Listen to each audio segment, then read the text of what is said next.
Ho-Chunk people. Please take a moment to celebrate and honor this ancestral Ho-Chunk land and the sacred lands of all Indigenous peoples.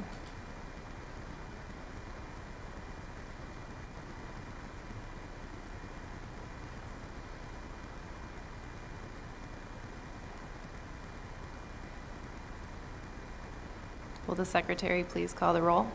Ms. Baumann? Here. Ms. Berkedal? Here. Dr. Garcia? Here. Mr. Jackson? Here. Dr. Jimenez? Excused. Mr. Neumeister? Excused. Mr. Korberg? Here. Dr. Sprague? Here. Ms. Sukla? Here. A quorum of the Board of Education is present, so the regularly scheduled meeting of September 18, 2023 is called to order.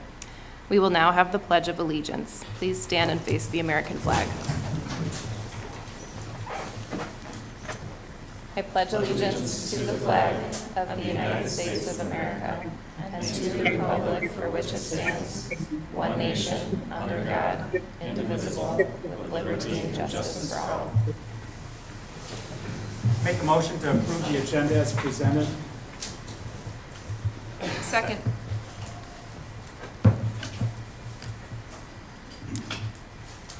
Sorry, my screen's loading. Okay, so tonight's agenda has previously been distributed to the board with a motion by Mr. Korberg and a second by Dr. Sprague. Does that sound right? Ms. Berkedal. We will approve the agenda as submitted unless there's a motion to amend. Hearing none. All those in favor? Aye. All those opposed? We will move on now to our public speakers.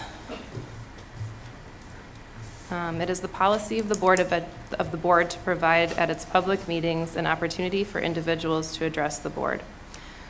Comments about individual staff or personnel will not be allowed.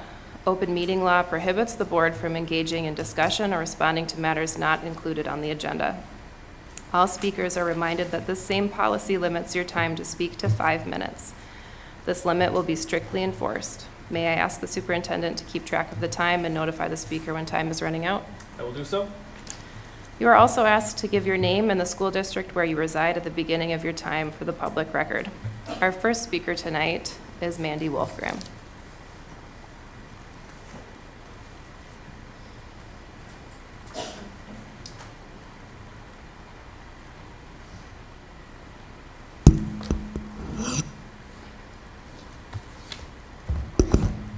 My name is Mandy Wolfgram, and I speak today as a resident of La Crosse, a teacher at Northwoods International School, and a collector of voices, since apparently most of the elementary teachers at my school are terrified to speak in situations like this.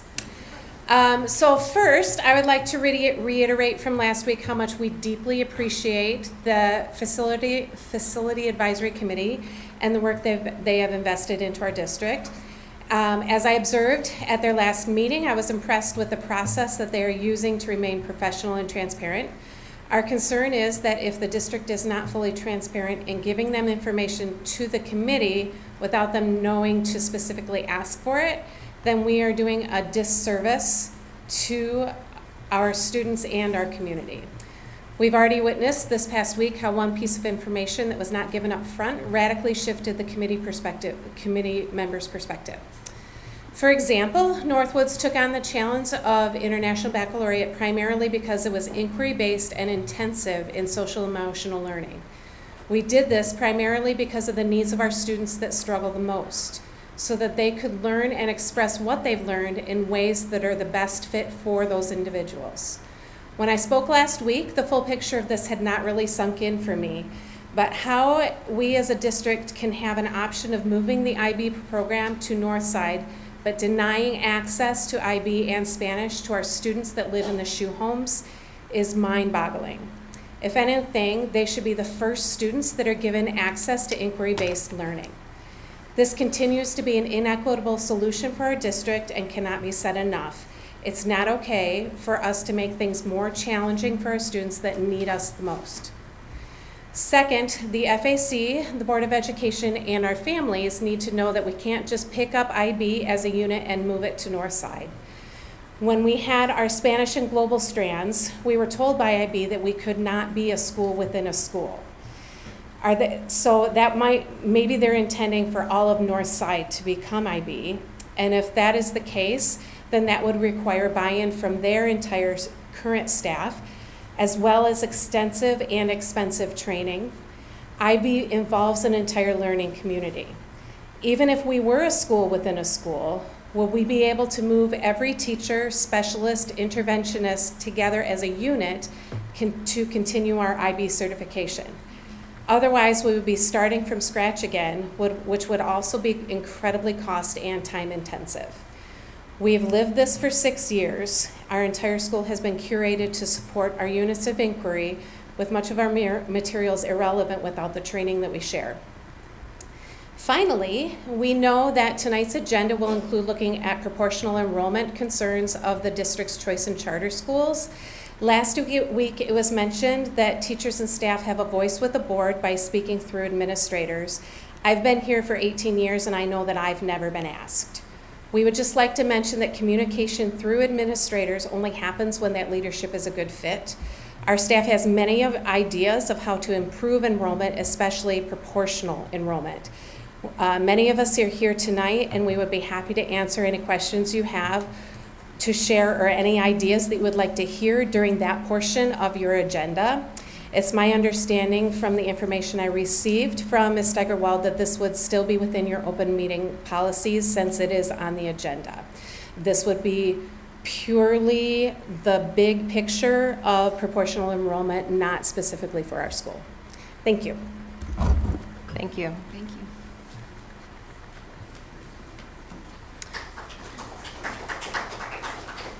Our next speaker tonight is Catherine Fuchs. If I said your name wrong. Okay. How do you pronounce that? It's very German. Okay. Thank you. Hello. First of all, I want to thank you all for allowing us to come to the board to speak to you on something we're very passionate about. My name is Catherine Fuchs, and I reside at 1833 LaFond Avenue in La Crosse. I had the honor of teaching in this district for 35 years before I retired. I taught in 5 different schools, 3 of which were closed. So I am no novice to school closures. This evening, though, I wish to address and clarify some information that was given to the board and committee members about Northwoods International Baccalaureate School. Northwoods was not created as a Spanish immersion or international baccalaureate school. At the time that it was being developed, thought about, La Crosse was welcoming quite a large influx of non-English speaking learners. There were pockets of heavy poverty located in just a couple of school buildings in the district. And there was a heavily divisive line between the north side and south side of La Crosse at the time. Former Superintendent Dick Swantz and his board had a vision that some of these issues may be resolved or even helped by allowing north side, south side, east, west children to come together as a group at a beautiful new school to be built out on County B. The first year that the school opened, I had the most diverse group of students that I had had in 15 years of teaching in La Crosse. To see those students from all the areas of the district come together in a beautiful new school was magical. The families, teachers, and administration worked together to make Northside an inviting, caring, safe, and successful school. Northwoods even made the national news as reporters from CBS, NBC, ABC came to Northwoods that first day and kind of followed us around, which made us, it was a little nerve-wracking, but it was okay. Northwoods may be 30 years old, but it is second in age only to Northside Elementary. For those of you, probably board members know, but maybe people who are watching on TV have never been to Northwoods to see what it is like. It is located on an immense site with a wooded area, with a stream that's accessible for science lessons, ecological lessons, mindfulness lessons.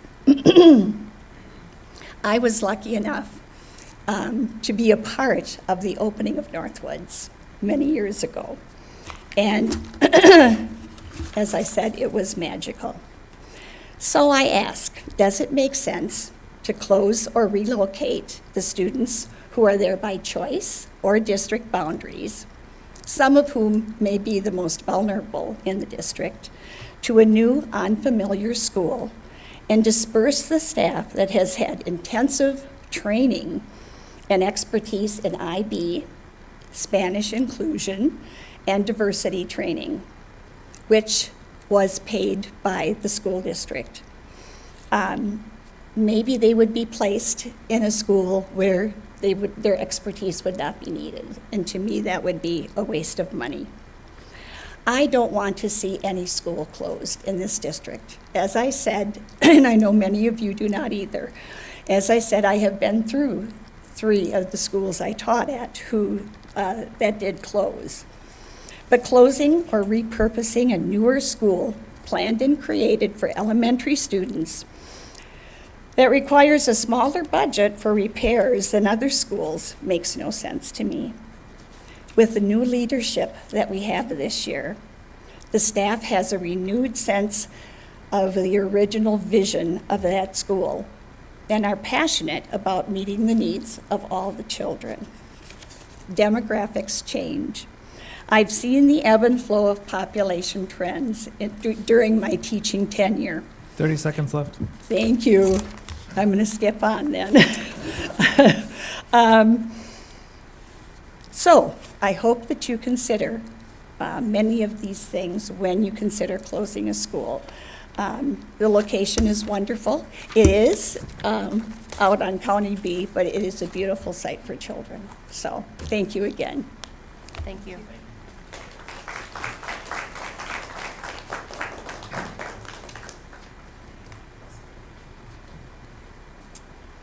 All right, so next on our agenda is our school showcase, and today we have representatives from the La Crosse YWCA to give us a presentation on restorative justice in schools. Thank you. Hello, my name is Tracy Stinson, and I am the Restorative Justice Director at YWCA La Crosse, where we are on a mission to eliminate racism, empower women, and promote peace, justice, freedom, and dignity for all. Oh, here we go. All right. We work to accomplish this mission through our program areas of housing, childcare, community education, and racial justice. I'm here today to share about the transformative approach of YWCA Justice Circles and the use of restorative practices in your secondary schools. This innovative approach holds the power to foster school connectedness, nurture social and emotional skill development, instill leadership skills, promote accountability, reduce the school-to-prison pipeline, and crucially support mental health, all while working towards lowering discipline referrals. According to the International Institute of Restorative Practices understand that humans are hardwired to connect. Just as we need food, shelter, and clothing, human beings also need strong and meaningful relationships to thrive. Justice Circles uses evidence-informed and asset-based practices to guide our work. Fundamentally, restorative practices is a relationship-building, strength-based, and solution-focused approach that operates on the idea that human beings are happier, more cooperative and productive, and more likely to make positive changes in their behavior when those in positions of authority do things with them rather than to or for them. With the support of United Way and La Crosse Community Foundation, beginning in the 2015-16 school year at Logan and Lincoln Middle Schools, Justice Circles was created to give alternatives to mainstream discipline while strengthening social and emotional skills of youth. YWCA La Crosse recognized that exclusionary practices and the exposure to the juvenile justice system can have negative academic and social consequences for youth, which also have lasting impact on their future and can lead students to the school-to-prison pipeline, a process in which students are funneled into the criminal and juvenile justice systems and out of schools. Instead of using punishments and rewards to influence the way students behave, restorative practices lays foundational relationships, addresses underlying reasons for students' behavior, and nurtures their desire to treat others with care and respect. With the support of the School District of La Crosse, Justice Circles was able to expand to Longfellow Middle School in 2019, and then to Polytechnic, Central, and Logan High Schools in 2023. Each year, we work to train students to help facilitate restorative circle conversations, work with school staff on restorative practices, and hold circles for in-need students. These circles can be both preventative and responsive. Students are referred to circle for support, attendance issues, behaviors, conflict, hate and bias incidents, welcome, and reentry. I want to highlight some of the important contributions of restorative practices and justice circles. So first of all, it empowers youth to be leaders and facilitators. Over the past 8 years, we've trained several hundred students to be restorative facilitators or circle keepers. Circle keepers help lead discussions with other students and are looked to as leaders within their schools. We meet with these students once per week to continue working on their conflict resolution and communication skills. These students have been seen helping other students throughout the building. We've heard about our circle keepers using their skills to de-escalate situations while at school, whether in the classroom or in the lunchroom. Some of these students have gone on to participate in other community groups, such as Leaders Igniting Transformation and Patch, Providers and Teens Communicating for Health, as well as starting their own groups that give back to the community with Black Student Leaders and Indigenous Peoples Club. Here are a couple of things we've heard from some of our past circle keepers. When I was in 7th grade, I got the amazing opportunity to train as a circle keeper with the YWCA. The Justice Circles really changed the course of my life. Through the astounding program, I learned how to advocate for other students, myself, and my community as a whole. I speak not just for myself when I say the program changed my life. I've seen firsthand how this program transforms a school and its students. It starts with the relationships you make through this program. I learned about other students, their stories, their struggles, and their lives in a way I never would have without this program. Another student said, "Most importantly, it provides a positive outlet for people to deal with their problems. Without an outlet as justice circles, students may resort to negative behaviors to fill the void they may be feeling. Justice circles allow students to deal with their struggles in a positive way with a community that holds them accountable. Restorative justice circles changes lives. I've seen firsthand how a student has struggled for years can turn on a more positive path with the help of a justice circle. They create a trusted community that provides long-term solutions and a skill set to help them deal with their struggles." Next, we enhance school connectedness. By fostering a sense of belonging and community within the school, students are more likely to engage, invest, and succeed in their academic pursuits. These practices encourage open communication, empathy, and active listening, breaking down barriers and creating an environment where every student feels valued and understood. When students feel connected to their school community, they are more likely to attend school regularly, participate actively in class, and develop a positive attitude towards learning. I want to share a really quick story about a student I met in 6th grade. This student we initially met with because he was struggling with attendance issues, and we provided circles for this student. And from these conversations, we learned that the student was really struggling because his mom was very sick and not doing well. During our time together, unfortunately, his mom had passed away. From his experience in circles, he decided that he wanted to become one of our student facilitators, our circle keepers, because of the community it provided for him, but also because he wanted to give back to other students who might be struggling too. As we began our Justice Circles journey in high school last January, I ran into him at school, now a senior. He stopped me in the hall and he said, "I've been waiting 4 years to see you and for Justice Circles to be here." From January to May, the student re-engaged in circles, had another set of circles for himself because he was having a hard time after his uncle had passed away. We helped him to get connected back to the baseball team, and he graduated and had plans of attending Western this fall. So Justice Circles also promotes skill development and accountability. Restorative practices emphasizes the values of empathy, respect and honesty, acceptance, responsibility, and accountability.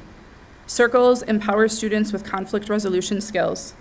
Restorative circles, for instance, teach students how to manage their emotions, resolve conflicts constructively, and build healthy relationships. These skills not only enhance the overall school climate, but also prepare students for success in the real world, where emotional intelligence and the ability to collaborate are highly valued. The restorative approach focuses on holding individuals accountable for their actions through dialogue and reflection. Students who have harmed others are encouraged to take responsibility for their action and make amends, while those who have been harmed have the opportunity to voice their feelings and seek resolution. This approach not only helps to repair the harm done, but also teaches important life lessons about responsibility and the consequences of one's actions. We often say it's much harder to sit in circle with a group of your peers and admit the impact you have had on them than serve a detention. We also promote social and emotional development. By using restorative practices, we see students learn to manage their emotions, resolve conflicts constructively, and build healthy relationships. Restorative practices work together in harmony with other evidence-based practices. Both social and emotional learning and restorative practices are used to systematically and intentionally build equitable learning environments in schools. According to the International Institute of Restorative Practices and social emotional learning can be implemented together to support aligned goals and enhance outcomes, such as improved school or classroom climate, improved attendance and engagement, reduction in exclusionary discipline practices such as suspension, and a reduced disproportionality in discipline. This work is not just done in a responsive manner. Most of the work should be done proactively by developing community and building relationships. This should be used as a framework for how we communicate and interact with others. This is not another tool, rather it's a garage in which you have many tools. Lastly, we help enhance mental health supports. Restorative practices contribute significantly by supporting mental health, by addressing underlying issues behind behaviors, and providing a safe space for students to express their feelings and concerns. This approach helps students feel heard and understood. It reduces the stigma around seeking help and promotes a culture of empathy and support, which is fundamental for mental well-being. Circle conversations have also been a way to connect students with important resources. Over the past couple of years, after circles, staff was able to connect students to the Student Family Assistance Program. On a final note, this past spring, we met with school administrators at our partner schools. And what was clear from those conversations was that they value the work of YWCA Justice Circles and believe in what restorative practices have to offer to their schools. They affirm that YWCA staff have been extremely helpful in navigating situations with students and have seen change in many students after participating in Circle. We want to thank the district and the school board for supporting this work. By embracing these practices, we not only create a more inclusive and equitable school environment, but also equip our students with the skills and emotional resilience they need to thrive in an increasingly complex world. So I open it up for any questions that anybody might have about our work. Questions or comments from the board? I have several. Okay. Can you talk a little bit about the process for initiating a circle? Like, is attendance optional for folks?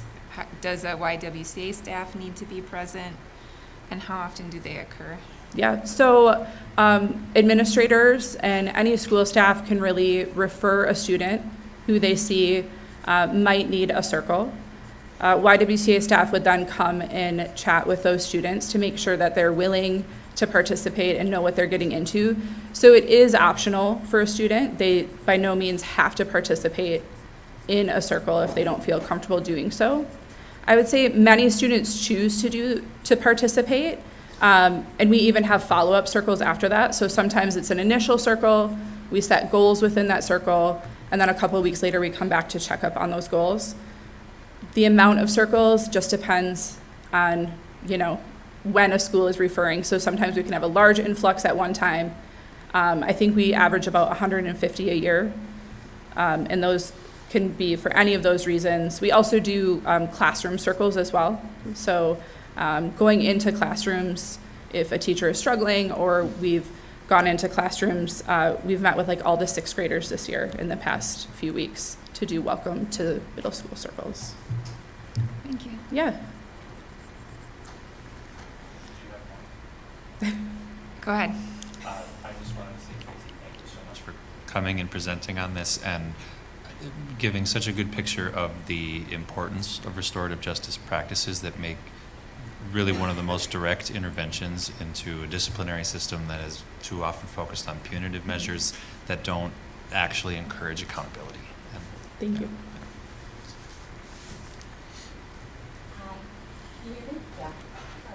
I might have missed it. Do you have an idea of like how many students have participated in circles over the course of the program? Yeah, so each year, it's increased, every single year. I think over the past 2 years, we served about 1,000 students one year, 700 another year.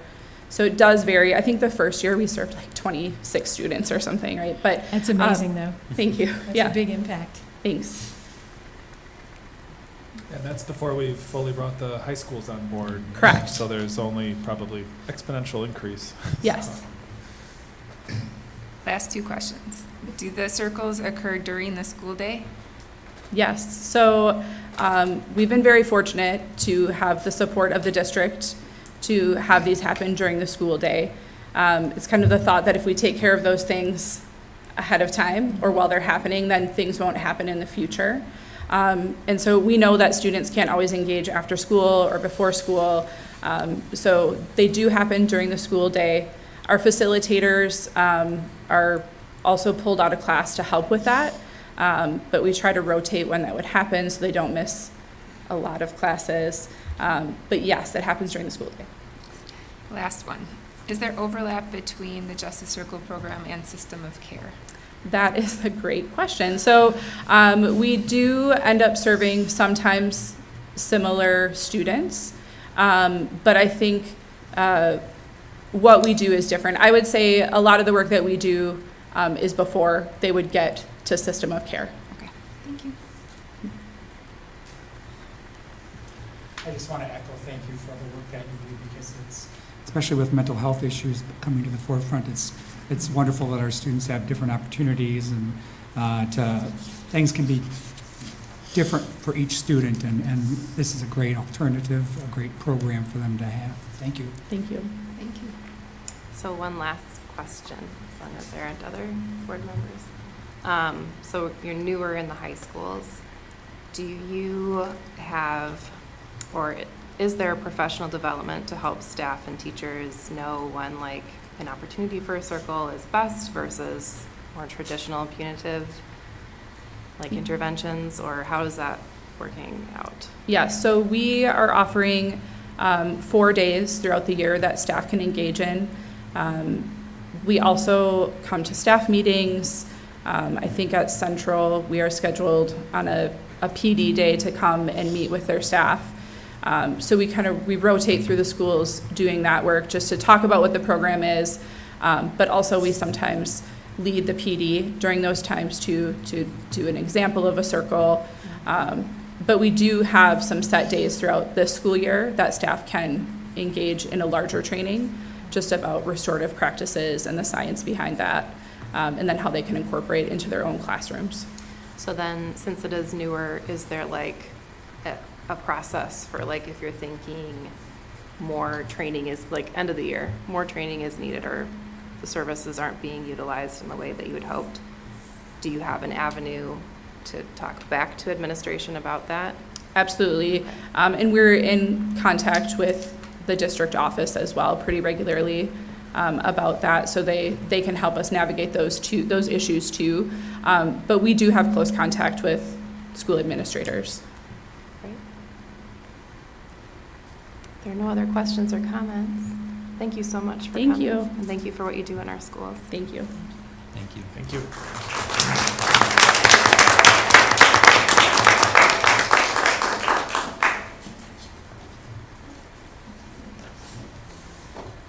Bye, Dr. Cooperstool. Thank you, YWCA staff. All right, we will move on to the superintendent's consent agenda. I'll And make a I motion will to make a approve. motion Go ahead. to approve the items on the superintendent's You beat me. consent I think we need agenda a as circle. presented. Second. Okay. The consent agenda is a mechanism used by the board to deal with routine business that must come before the body. Are there any items that board members want to remove from the consent agenda? Okay, we have a motion by Dr. Sprague, and a second by Mr. Korberg, so we'll approve them as presented. So the board's consent agenda. I'll entertain a motion. I'll make a motion to approve the board consent agenda as presented. I'll second. All right. Are there any items that board members want to remove from the consent agenda?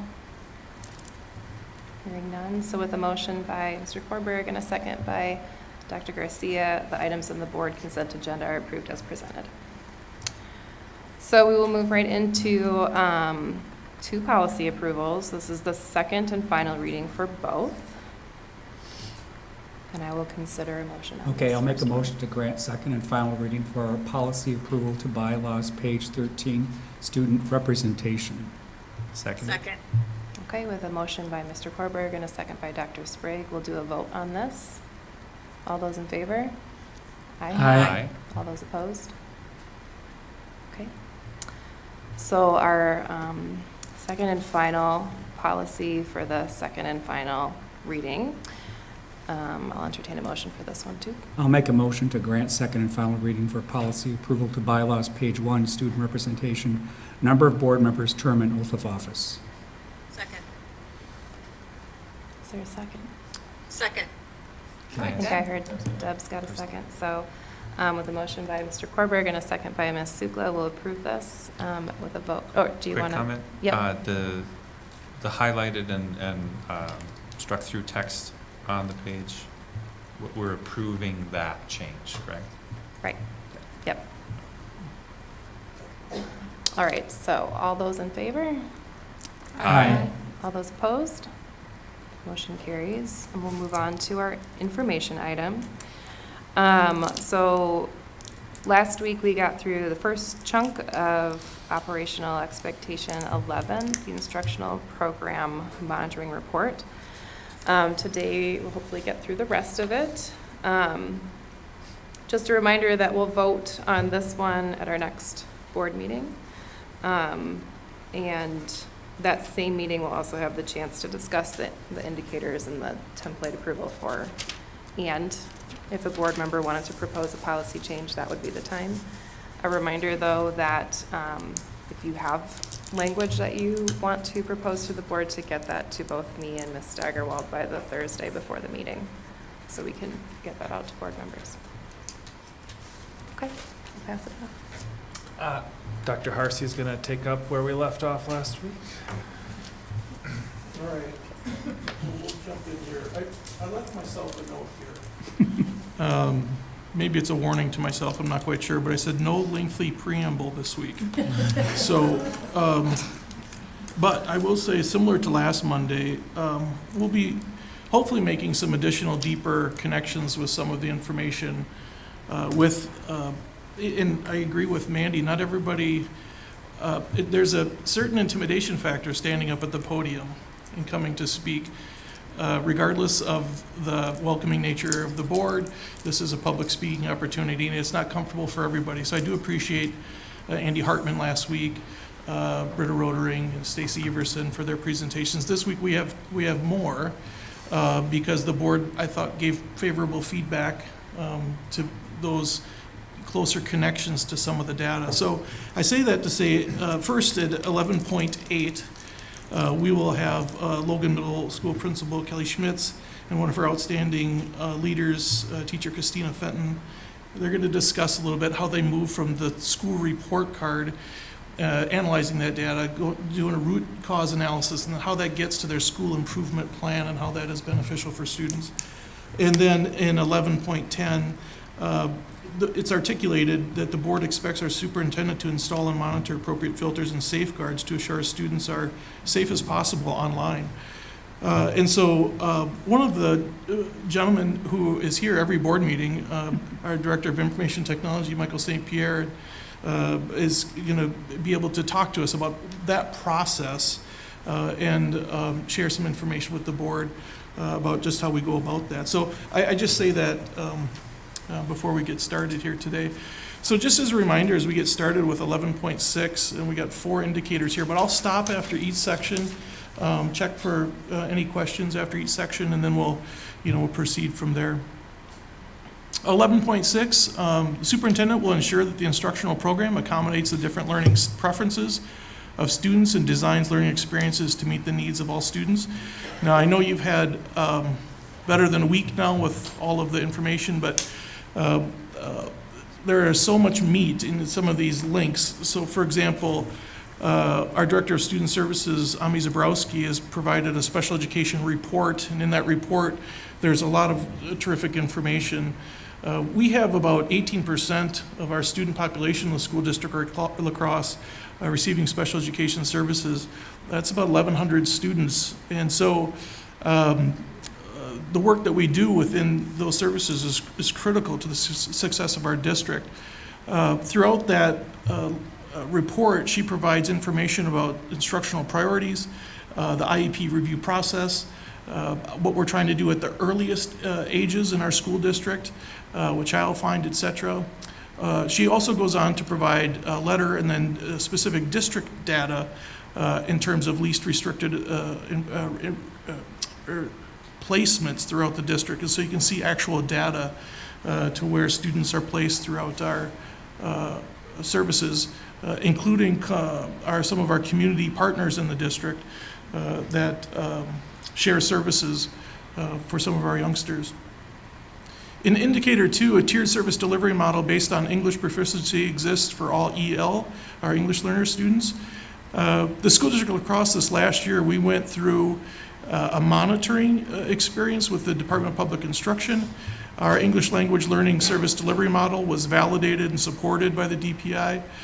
Through that process, we had received a rating as acceptable. While that might not seem very exciting, I will tell you that that's the highest possible rating that you can receive. So it really was a celebration. Also, that accolade holds true for our handbook, our EL handbook as well. DPI found that to be acceptable as well. And then finally, included in there is our EL student population analysis for the fall by school grade and tiered level. In Indicator 3, alternatives to traditional classroom environments exist in the school district of La Crosse, and certainly they do in a variety of forms. I created just a letter there giving you some examples, and then I don't know if you had a chance to look at that ACE Academy promotional video. Honestly, it's one that just warms the heart. The 2022-23 Community Services Report, Mr. Teff later on in the workshop section will be talking to us about attendance, but that report he creates, and again, demonstrates the varied, deep, and the breadth of the services that we provide in addition to our traditional classroom in the school district of La Crosse. Then in Indicator 4, the successful completion of an action plan for developing the capacity of leaders and professional staff on culturally relevant practices. This is one, a little cart before the horse here. We might look to be changing that to cultural humility is kind of the approach we take in the school district. But, Dr. Engel provided a strategic plan for educational equity. That is our bedrock, and that's what we base our work from. And we also are humble in the face of, we recognize our equity work is a long way from finished. In fact, we'll probably never be quote unquote finished. That's not a box we'll check in our lifetime. But some of the work that we do based off that, you can see in our professional development schedule. You can see that professional development schedule is an artifact that we've laced in several categories throughout this second half of this report. And then more specifically, you can see what at the district level and then several of our buildings have done with that throughout this past year. And that is something that we collect kind of as a longitudinal artifact ourselves. Some of the things that I would just highlight from that document, there's many, many pages worth, as you can see. I would point out some of the work that Director Stacy Everson is doing with the Leaders for Equity professional learning community at the secondary level with Dr. Tracy Caravella, Laura Abalera, and Amanda Goodenough. I would point out some of the work happening, for example, with Eric Check over at Emerson Elementary School. Lots of schools are doing book studies. His was This Is Me with his staff, 1,001 questions to learn more about yourself. Now, what he did is they took that as staff discussions regarding lived experiences and how those experiences shaped individual perspectives, and they applied that learning to the practices they were utilizing in their professional learning communities. So they were using it in a very specific way to improve their practices. Obviously, across our elementary schools, you can see time and again the universal SEL instruction with second step curriculum. In Hamilton, Soda 1, under the leadership of Jenna Fernholz as principal, they're talking a lot, and you heard the presentation here not so many weeks ago about their community schools model used as an equity strategy, and they're dedicated to ensuring that all voices of the stakeholders are heard. I won't go through many examples there, but in that document, there are certainly many. So I'll pause there. That's 11.6. I'll just see if there's any questions in that section.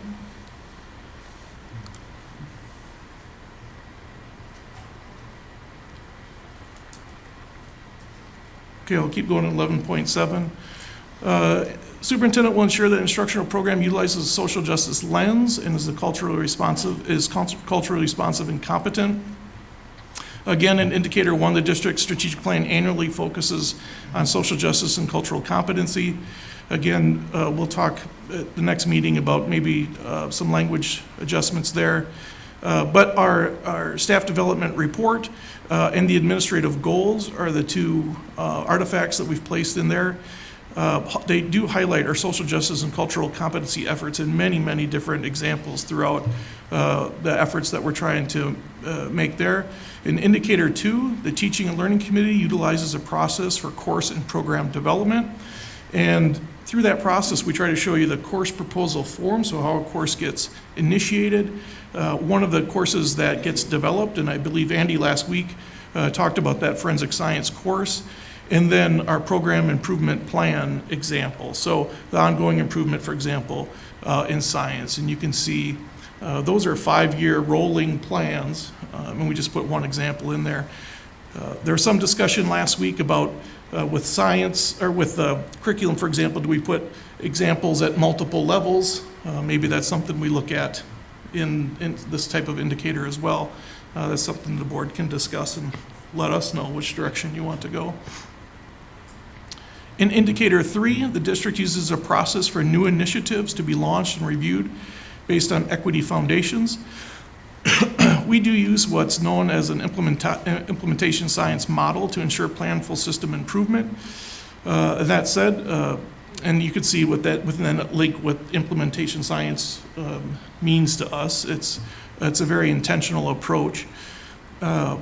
Starting from the macro level, we begin with, again, that professional development schedule. So for example, PLC Reboot, where we had leadership teams from every building, administrators, our success coaches, et cetera, all attend that. To a K-5 literacy best practice. So we go from this macro level to something that's a little more focused at the elementary. And then social responsibility speaks meetings with stakeholders, which could be as specific as one-to-one meetings. So just showing kind of that progression. Any questions in 11.7?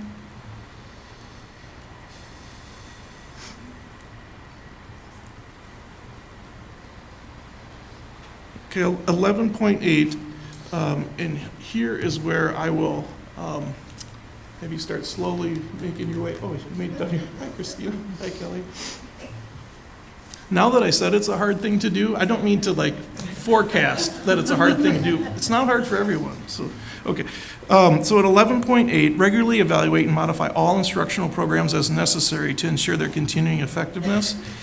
And so in Indicator 1, all programs will annually identify instructional priorities. So each July, I bring forward the kind of the overarching instructional priorities to the board, and we did that this past July. And then that second link in that first indicator are the robust, so all of our program heads, leaders supply instructional priorities, and that is a very robust document that gets really into the detail of what our programs are looking to accomplish. And some of those roll over year, depending on what they're able to accomplish. In indicators 2, the district analyzes improvement for students in academic interventions to determine the effectiveness of the intervention for that grade and student need. So in that first link, you've got a Tier 3 data report from a curriculum-based measurement for a 5th grader around reading. And we pull that out of EduClimber, which we talked about in the first half of this report. And then you've got just a rich resource that we have in our district. A Tier 2 and Tier 3 reference table is the second link. And then finally, more definitions around our tiers.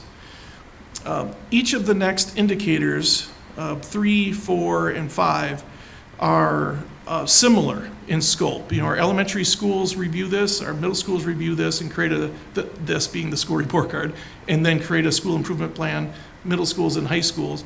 And I've just asked Kelly Schmitz, again, our principal at Logan Middle School, and Christina Fenton, one of her building leaders who helped, is part of the team that creates their plan, to come forward and share just a few minutes on their process. And so with that, I'll put the ball in the tee, and you guys can go from there. Welcome. Good evening. Thank you for letting me speak, I think.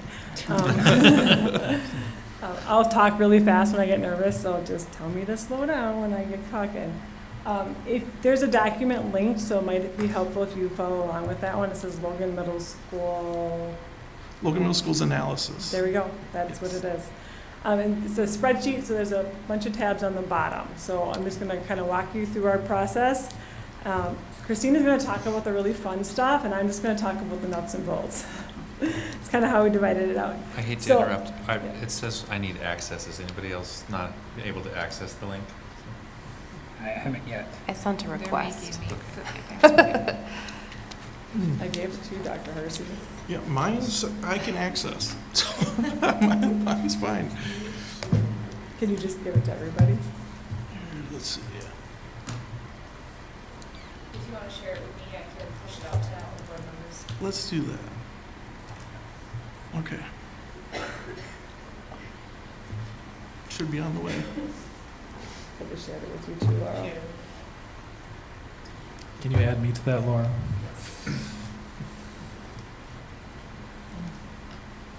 Thank you, Dr. Sprague. You're able to see it now? Sorry? Is it opening? It's loading. It's loading. No rush. We're good. Yeah, I just really love standing here.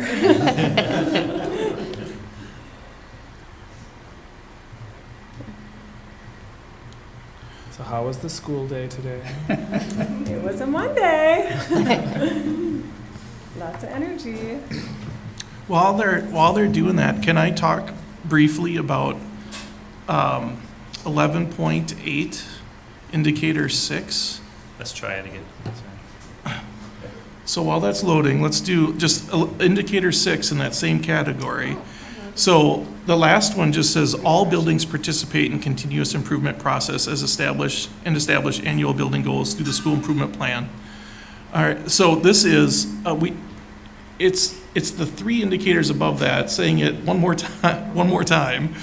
All of our schools, you just say all of our schools are steeped in the continuous improvement process. We put Southern Bluffs in there as a standout example, and then a folder with all of the school improvement plans for the board members to look at as they have time to do so. So that is what indicators, that last indicator in this category is. And again, I don't know if that flow makes sense to the board, but maybe something we could talk about going forward. So, did I stall long enough? Thank you. Okay.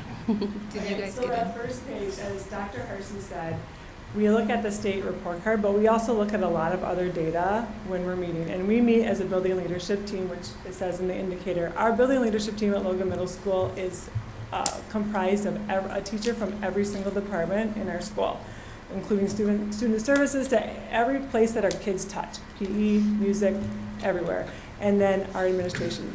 We believe that that's really important. We believe that that building leadership team is the crux of our school and helps us lead and get our initiatives off and running.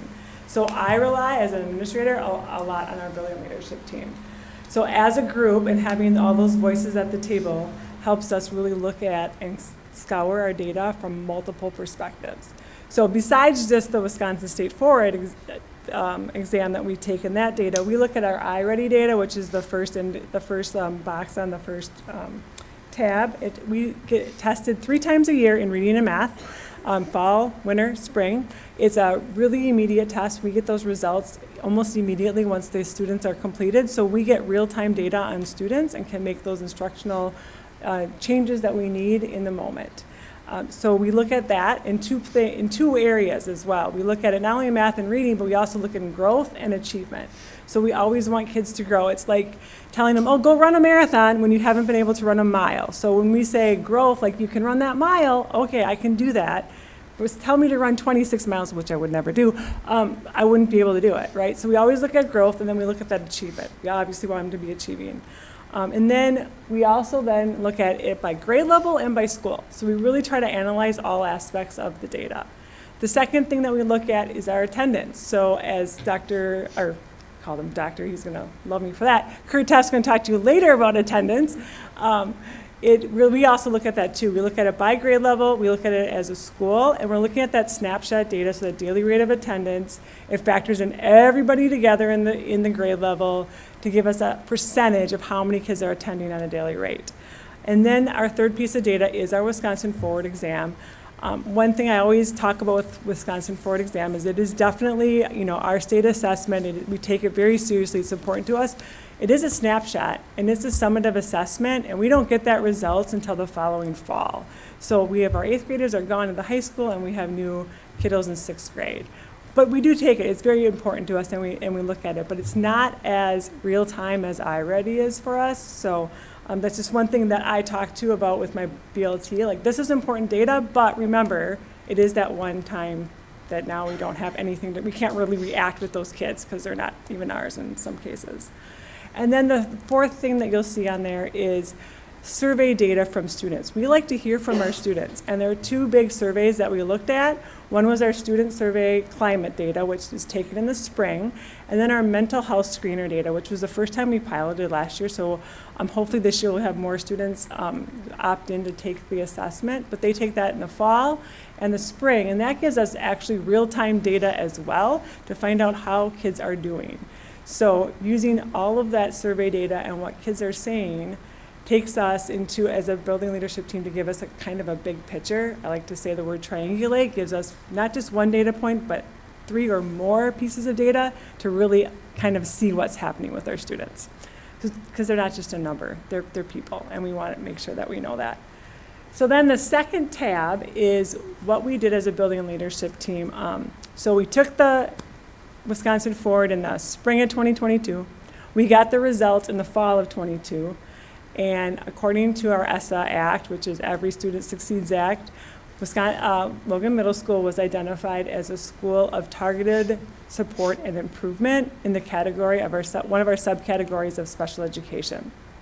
So that means those students did not meet the benchmarks on our Wisconsin Forward exam in the spring of 2022. Now, granted, some of those kids aren't with us and we have new kids in, but that is something that we have to look at. So as a whole building leadership team, we said, okay, what are we going to do to figure this out? And we used a root cause analysis, and the framework we used was called the 5 whys. Basically, we set the purpose, and then we said, why? And then we would kind of, as a collective body, answer that, and then we'd say, why? And we just kept digging, and you can kind of see the linear process on the spreadsheet, and to get to that results, and then in highlighted yellow, we're like, what was our root cause? And we came to find out it was that we did not have the time and the intentionality of co-planning and co-serving. so that we could actually collaboratively service all of our students. And that became, okay, this is it. What are we going to do about it? And you can kind of see all the solutions that we came up with below that as you scroll down. And then the big thing that came up is intentional time during our PLCs and schedule that every teacher has it scheduled into their schedule and is meeting with teachers collaboratively. And that was a big thing that all of us decided that is what we have to put into our school improvement goals. So after our root cause analysis, after reviewing all of our data and triangulating our data, we came up with our goals. Yes? I was just wondering if you could explain the idea of co-serving a little more. Yeah, so co-teaching would be the same thing. Yep, we just call it co-serving because you're just multiple roles within that classroom. Sure, thank you. Yep. So then the last tab is our school improvement goals. We took our reading goal, which is a major, reading and math are the bigger areas of testing on our Wisconsin Forward and our iReady, so obviously we're going to focus on those. So we're going to continue with high growth. Of course, we always want to be high growth, and we're going to work on moving over on that achievement level. With math, last year in iReady, we were about the typical growth, so we were doing just like typically where you should be. We really want to reach for high growth, because once we know kids are kind of bought into growing and they see that their little dot going up the ladder, they get excited. I can't tell you how many like 8th graders came up to me last year and said, Mr. Schmitz, I went up like 40 points. I'm like, that's awesome. And so just that growth, even though they may not have been like at, maybe not even grade level yet, they were excited about what they did. And that accomplishment just breeds so many other things. So in math, our goal is really going to be to high growth. We want to just like be at the top for growth this year. Our third goal is attendance. We really want to get our attendance rate up to 90%. And that, you can imagine, encompasses so many things about that sense of belonging. We've been using restorative justice circles, as Tracy talked about earlier, a lot, and we're really trying to infuse that more. Like she said, she was in every single 6th grade classroom within the first 2 weeks of school with our 6th graders. It was just awesome to see that. So attendance goal has a lot in there, but we really are trying to hit that 90% mark. And then our last goal is really that intentionality with our PLC time. So every teacher this year has it in their schedule with a group of teachers that they teach like subjects with, and with groups of teachers in which they can collaborate on student needs. So it's kind of twofold. And then the intentionality of what is it that we're doing, and we're focusing on the 4 PLC questions, which is what do we want kids to know, how do we know if they know it, what if they don't know it, and what if they already know it. And with having those as our focus, we're able to be intentional with our time so that we can go co-plan and co-serve for our students. Now I'm going to let Christina, unless you have questions, I'm going to let Christina talk about the fun stuff. All right, you get to talk. Okay, what do you want to know? How does this look on the ground day to day, right, with kids? So just going back to the root cause analysis a little bit, it was really exciting to be a part of that because it really was a framework, like Kelly said, that really focused us. And instead of putting Band-Aids on, like, all these people in the room saying, I see this and I see this is our problem, it really helped focus us. And then it did get to the root of the problem because, it's always frustrating to talk about problems and try to fix them, and then the same ones come up again next year and all those kinds of things. And so this was really the first opportunity that I had with a building leadership team to really dig into that, and it was really exciting to be a part of that. The whiteboard was full, and it was really good. So once we kind of walked through that, and like Kelly said, there was some things that came out of, the why, right? We said that really what we need to help, all students, but also to really target our goal was we needed to co-plan, to co-serve, to co-learn. And that's our C3 model, which also is, our equity, part of it, our equity plan, right? And so part of that was PLCs, like Kelly talked about. And so you can kind of see my daily teaching schedule up there I put up for you to show you what that might look like for what we do. And I'm a 7th grade teacher at Logan Middle, so best grade ever. So, but essentially, you can see the PLC questions are up there as well. I put those on there. But our SEL program, like Second Step, like Troy mentioned, different things that we do with PBIS, and then also we target math and reading, like Kelly said, we're going to be focusing on those and trying to make some growth. Those are in there. And then the other thing that came out with that C3 and with those PLCs was we decided that we needed to change kind of our schedule and our delivery model at our school. And so we went to a house model is what we call it. And some, I think Longfellow calls it pods, do they call it pods? And essentially what we did was, instead of me seeing 90 or more students every day, this year I see 54 right now. And so we broke our grade levels, and so I'm just speaking from 7th grade, but we have two teacher teams essentially. And so I share a team with Jesse Martinez, and we flip-flop students. Okay, so I have the language arts and the social studies, he does the science and math, and then we can flip-flop them. And so it really helps us with relationship building, helps us target, their academic needs, things like that. And then after my first block, if you will, so that's that 4th period there. So Kelly's arranged it so that we see, I have social studies PLC, I have a an ELA PLC, and Jesse has the other ones, and we are just really communicating intentionally. Every week we are booked with meetings, and that's a good thing. And it's been very intentional, which I think is so important, because you need to know what you're supposed to be doing and when, and people do it, right? I mean, so when we have that schedule, we really work on, answering those 4 questions. We work on collaborating with assessments, talking about individual students and their needs, all kinds of things. We might be bringing in Tracy if we think that we need to talk about a student who's been at Circle, but that time really allows us to focus in. And then, on 5th period then, like you see, I plan with my co-teacher. And my co-teacher is a special ed teacher. And with this type of schedule, it's really enabled her to be present with our PLC meetings. And so she's a part of that where she wasn't able to be before.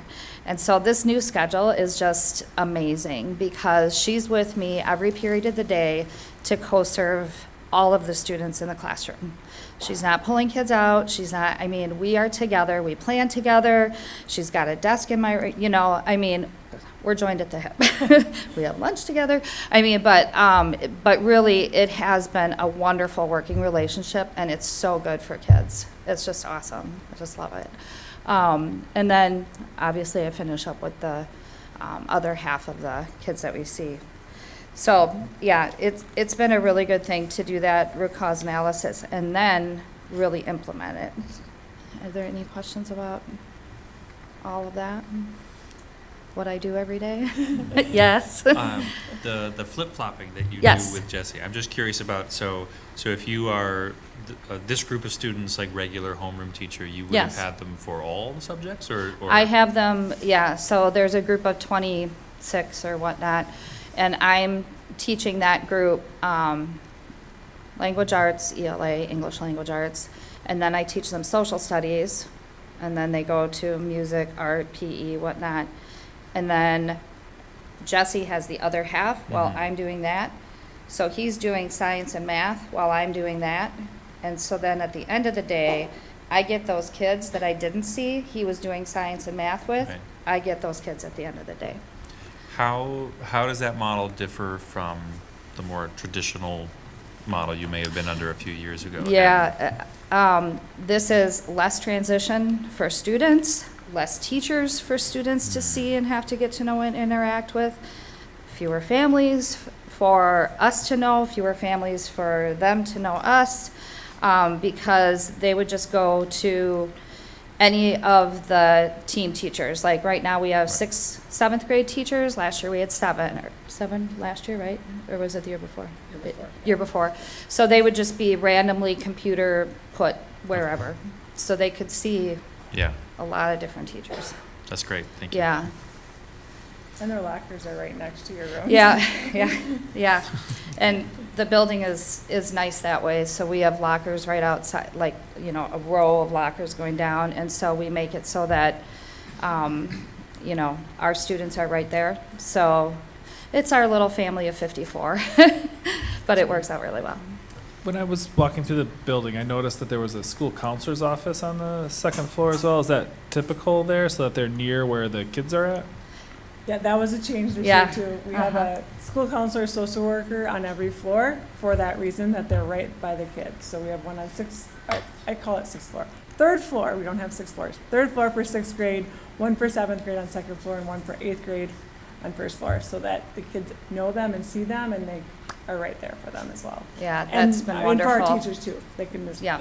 have easy access to them. And then she is also able to come to our PLC meetings and our 7th grade team meetings and our, what we call our house meeting. I mean, it's just been such an improvement, which translates just wonderful to our students, which is the most important thing, right?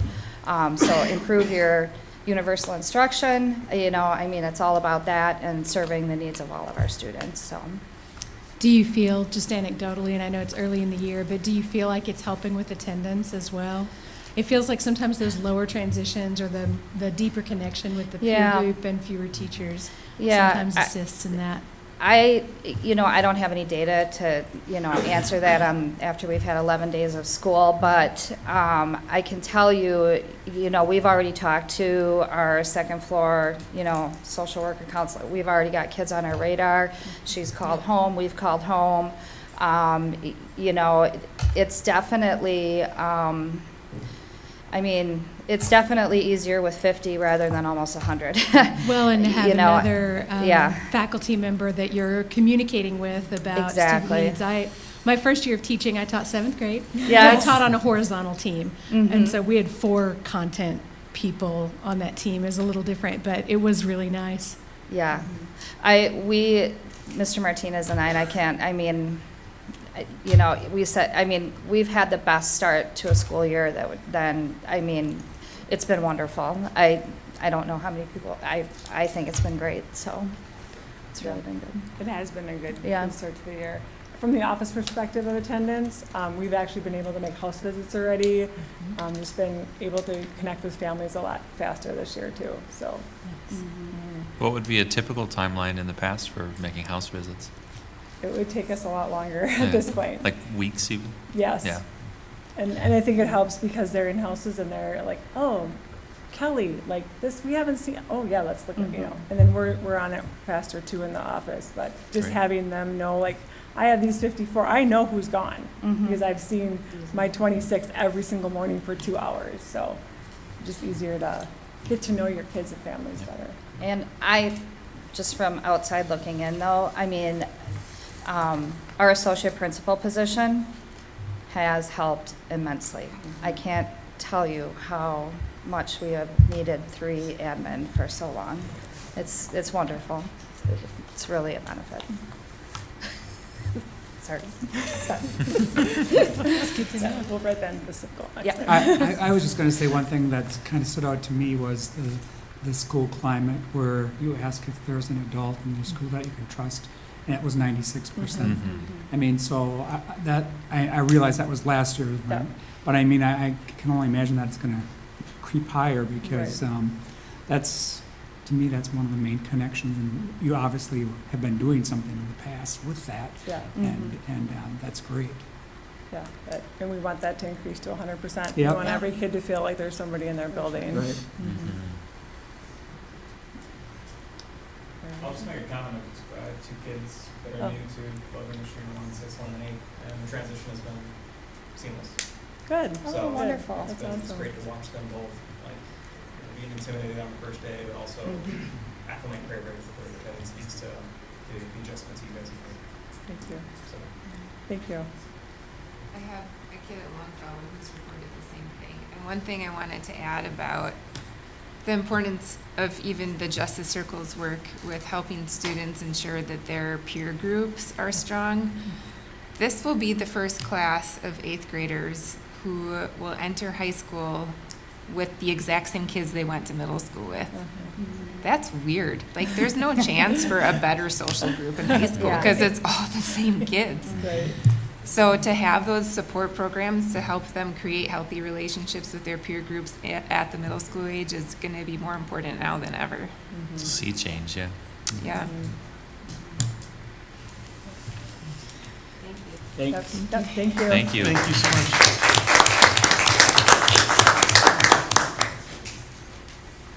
Okay, with permission, 11.9, are we, okay.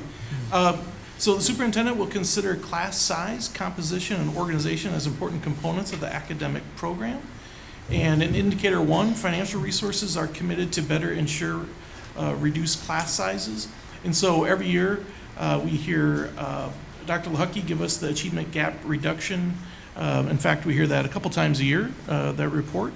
And so because we have our success coaches, we're fortunate to have those, we're able to qualify for achievement gap reduction.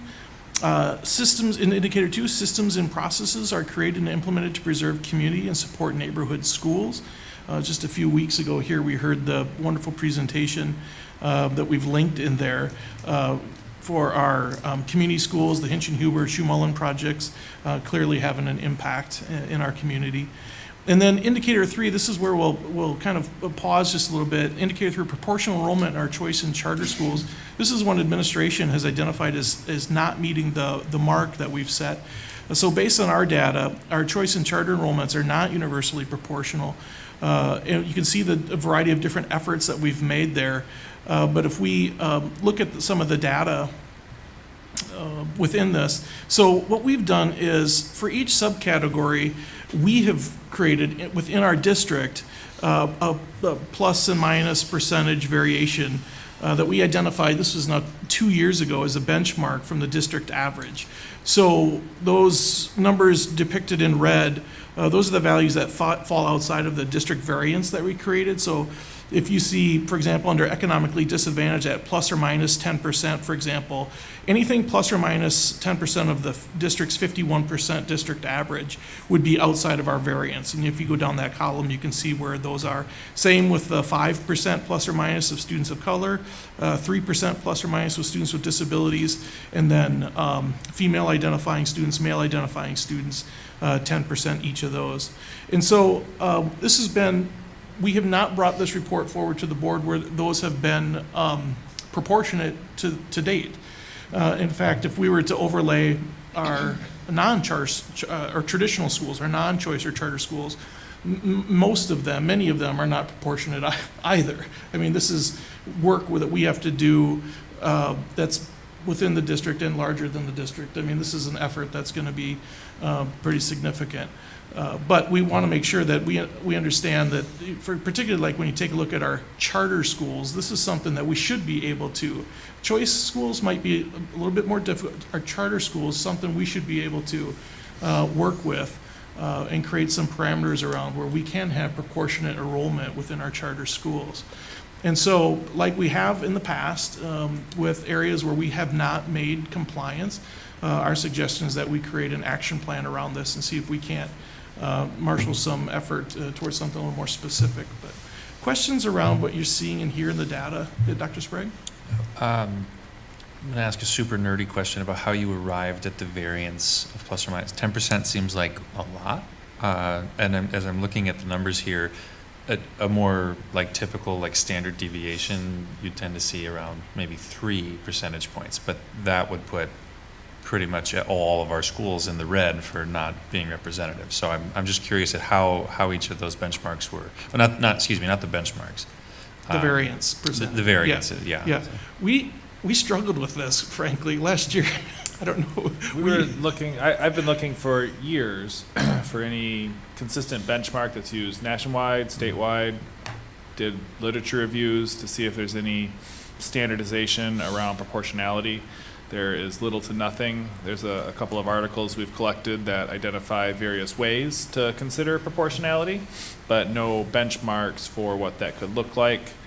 And we took, so plus or minus 10% is, 20% of the number that we're looking at. That's kind of what we eyeballed as maybe reasonable, given the variability that exists in our schools. And so you could certainly quibble with it, and we can adjust that over time. It's just something that we tried to use, because without some sort of like, it can't be like dead on. Like if it's 52% for the district, we can't expect everything to be 52%. It's got to be some range, right? And it's reasonable that there be some range. And so it's really just our best shot at something that kind of makes some sense to us visually, emotionally, etc.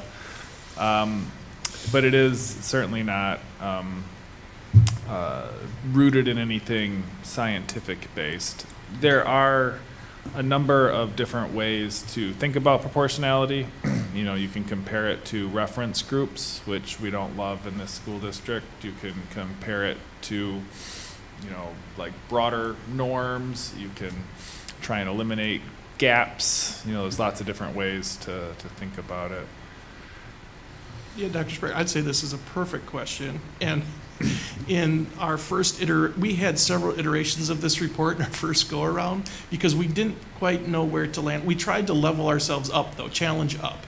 And as Dr. Engel mentioned, we never had a line in the sand. Like what are we benchmarking ourselves against? And so we're like, we better start with something. And then we can adjust depending on where the board sees this, and because we didn't really have anything to benchmark against, even out there in the great big world. Like we looked at different studies and we're like, okay, so where do we compare ourselves? Mm-hmm. And so, yeah, we threw what we thought was a very reasonable dart at a board.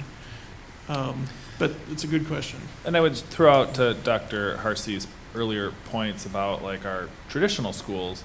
Our traditional schools that generally serve their kind of local neighborhoods, their demographics track fairly closely with their neighborhood demographics. And as we know from a close reading of history, our neighborhoods are segregated for lots of reasons, have different demographics that kind of track together. And so where there's folks of higher income, we have less socioeconomic challenge, you know, folks with, you know, that might be experiencing poverty. And so when we look at where those schools are located, that has a large impact on whether or not poverty is present, or whether there's more or less fewer kids of color, whether or not there's higher or lower rates of special education identification. And so, you know, as much variability as there in our choice and charter, there are certainly the same in our traditional schools too. You know, that you could either say we should expand the proportionality conversation to all of our schools, or you could say like, this is actually a societal issue and maybe a bit beyond a school district's ability to like really impact until we create some sort of like broader equality across our community. That said, to Dr. Harsey's point also, charter schools are not location dependent. Our choice schools are. Those are also home boundary schools, but our charter schools are not. And so that is something we should be able to get after and ensure that all students have access to those schools regardless of their income, their color, their special education status. And so that's where there's certainly some analysis and critical analysis to be done. I have a question about that because like Soda 1, for example, has 6% students who are students with disabilities. And when my kids went there, maybe I was misunderstanding how it worked, but there was not an ID program. So there wasn't an opportunity for students with disabilities who had intellectual disabilities to participate in the programming. Is that accurate? And is that still the case? And is that what's also going on with CRVA and Polytech with the low percentages too? At one point in our school district, we had magnet programs for certain disability categories. Students with intellectual disabilities were grouped at a particular school in order to, the theory at that time was to better serve them by, you know, bringing them all together so that the services that students needed, since they were similar, could be delivered more effectively together. Same thing for students with emotional behavioral disabilities and other sorts of disability categories. Over time, we have changed our philosophy on that, and grouping students by disability in magnet schools we don't believe is the best practice. We believe that inclusion in the school that they want to attend or their home boundary school is the best practice. And to the point that our presenters just made, by co-planning with special education teachers, we can serve all students as much as possible in the general education environment, as opposed to segregating them to particular schools where they have to go learn. And so it is possible for a student with an intellectual disability to attend SOTA, and we would certainly accommodate that. If they put in an application, that disability would be no barrier to them attending there. And we would ensure that they receive the services and support they need to be as successful as they would be there as anywhere else. But that is a change in philosophy over a decade and a half. And the school district of La Crosse is no different than any other school district in this change of philosophy over time in trying to do our best to serve kids as well as we can. So I'm just looking at still on the data of economically disadvantaged and comparing it year over year here. One question I have is, would it be possible to see this alongside the data for our traditional schools, just to see how they do compare as a point of interest? But then I notice over the 3-year period, the percentages at Northwoods and Summit stay fairly stable while the gap is growing at Hamilton and Northside. Right, and we're looking at like a 25 percentage point swing in this most recent year's data. And so if our goal is to, provide access in such a way that it allows economically disadvantaged students and their families to have a real choice of school, it doesn't seem like that's happening. Unless I'm reading something differently. Yeah, we are moving away from proportionality as opposed to closer to it. It does beg some questions. Right.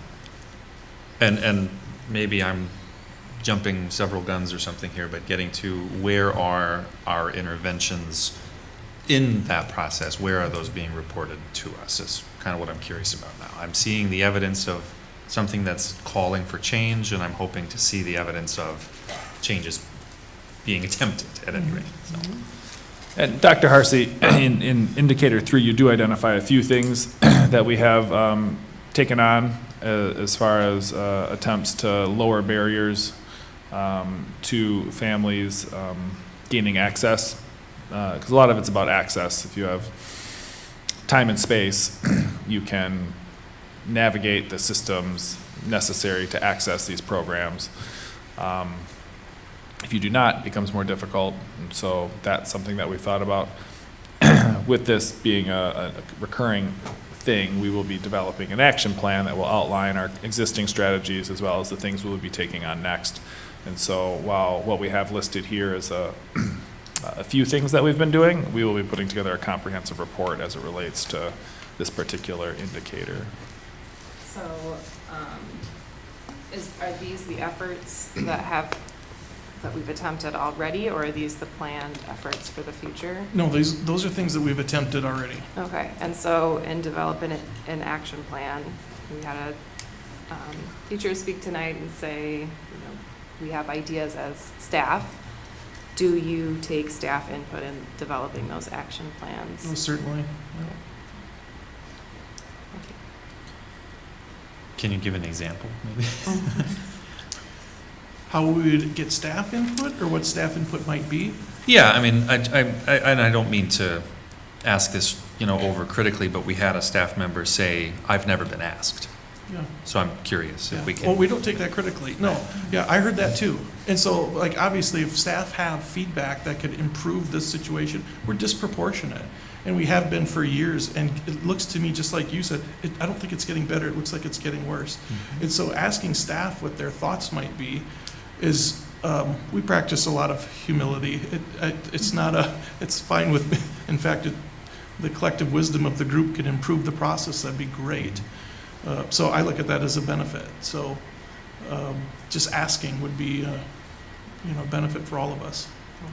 That's not a complicated thing. It's a simple ask.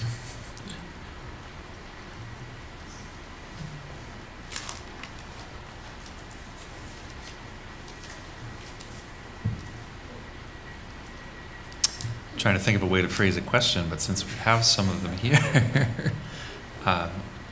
Is there a burning comment that I could solicit from some of our Northwoods and perhaps other So, faculty? Is that appropriate? Board president can allow it. Okay. So do you have a question that you want to pose to the group? I wanted Can to you create a frame it- space for. Can you frame it in a way where we aren't asking individuals to speak for a whole? Do you know what I mean, we could ask them directly to speak from their personal experience of something that they have seen be effective in the classroom, but I don't know that an individual teacher's experience of in the classroom is making a change at the level of school-wide demographics, so. I just want to be careful that so because I've been on the board only 2 years, up in a couple months, right? Like, we haven't seen this happen, and I want to be mindful that if we do entertain that, Mhm. that we're not letting the public believe that we have now asked individuals to speak for a larger group that didn't get a chance Right. to have a voice on that, if that makes sense. Right, and we don't want to run afoul of the way public speaker Yeah, process will work, so Yeah. I'll think about my questions. okay. Are you still looking for evidence of how teachers' opinions have been solicited for solutions on this? Yeah, I guess kind of.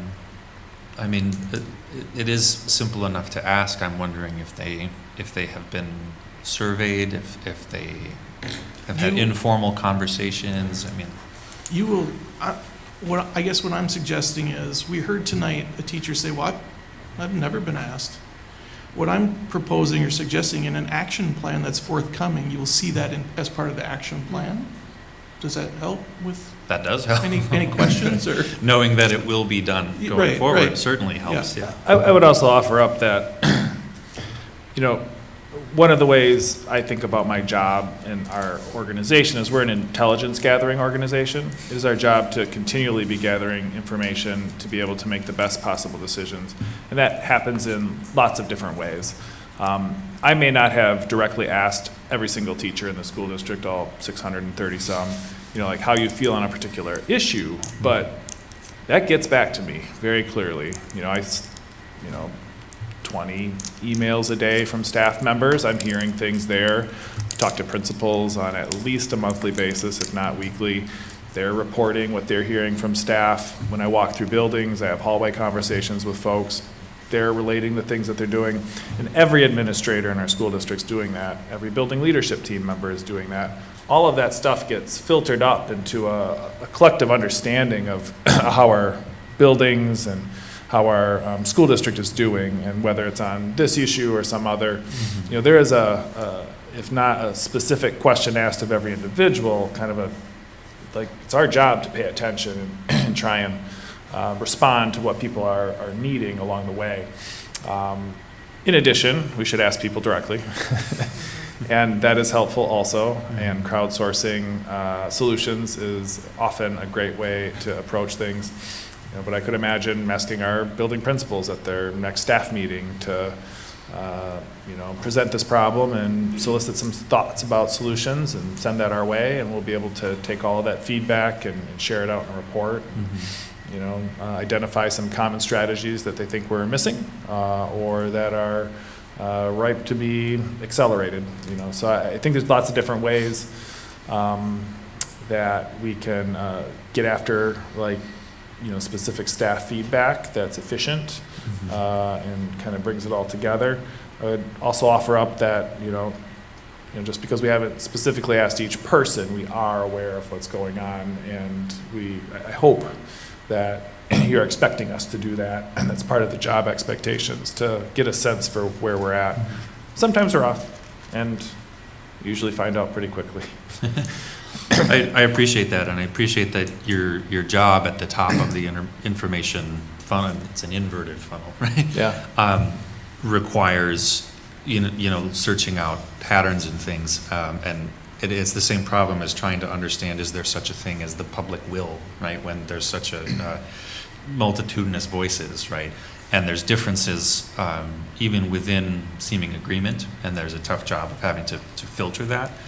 So I appreciate that you're aware of the challenge of that, and I hope that we can, find ways to do more to encourage our staff and our faculty to to take advantage of what areas, what arenas they have for addressing administration with specific concerns, but also perhaps developing more targeted ways of soliciting feedback, and doing that asking, right? So, if we're not, and I don't know when and where we're not, but. So whenever we have a piece that isn't in compliance, we've developed action plans, right? Or you've reported back to the board progress on those indicators. Is that correct? Starting in, I don't know, it was May, but starting with OE10, we had identified 2 different indicators where where we weren't compliant. We didn't feel like we had met expectations. And it was probably our 3rd iteration of doing our operational expectations, monitoring reports. And, for Dr. Harsey and I, we talking about it, right after, I think the next morning, I was like, what do we do about this? Well, obviously we're always doing stuff about it. It'd be nice to write it down and provide something to the board so that, and for anyone, that that you've identified that we're not in compliance, and we generally agree with all of those. What are we going to do about it? So we started that, I think it was April or May, and so that's our intent moving forward, is anytime we've identified one of these indicators, whether it's an operational expectation or a results policy, that we want to demonstrate that we're aware of the issue, that we know what the best practice is, that we've thought about what we're doing and what we're going to do moving forward. So it'd be no different for this. It'll probably take us a couple of weeks, maybe a month, to really do good research and dig into the background. We'll be looking up, a literature review to kind of see what's out there, surveying best practices in other school districts so that we can have an evidence-based strategy to move forward. So within that process, it does sound like staff will be involved in offering some feedback. Absolutely. In this case, to understand our local community, not just what national evidence would indicate, we should probably find out what our staff thinks would work for their school, whether it's Soda One as a charter or Summit as a choice school. So, question on the process. So, this is my first time we've been out of compliance. I have a question. When we see that coming back, is that going to be a formal, another informational item on one of our agendas coming out once you come up with the action plan, or what's the process there that you kind of close the loop on our side? So we haven't seen for OE10 yet, but I imagine that with the partial point where we would see it maybe before we see the report, right? As an information item, or are you thinking more in terms of, since we haven't closed the loop on that OE 10 yet, I would imagine it would be as an information item, where we would, and if I'm moving back in my head in time to how the discussion worked, and other board members who were there can tell me if I'm wrong, it seemed like we would get an update before we reviewed the monitoring report again. Is that correct, Dr. Harsey, or does that? So following the monitoring report itself, Dr. Engel shared the 2 action reports. And so are you talking about? I guess like re-monitoring? Yeah, on the action items, like on the action reports? Yeah. Yeah.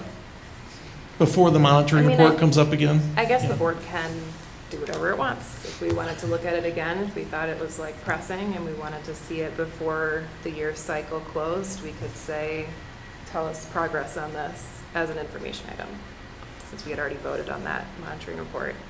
That information could, help us make decisions on that next cycle of data that would come before us. I thought I'd shared this at some point, but maybe I never have the action plans out to the school board. Yes.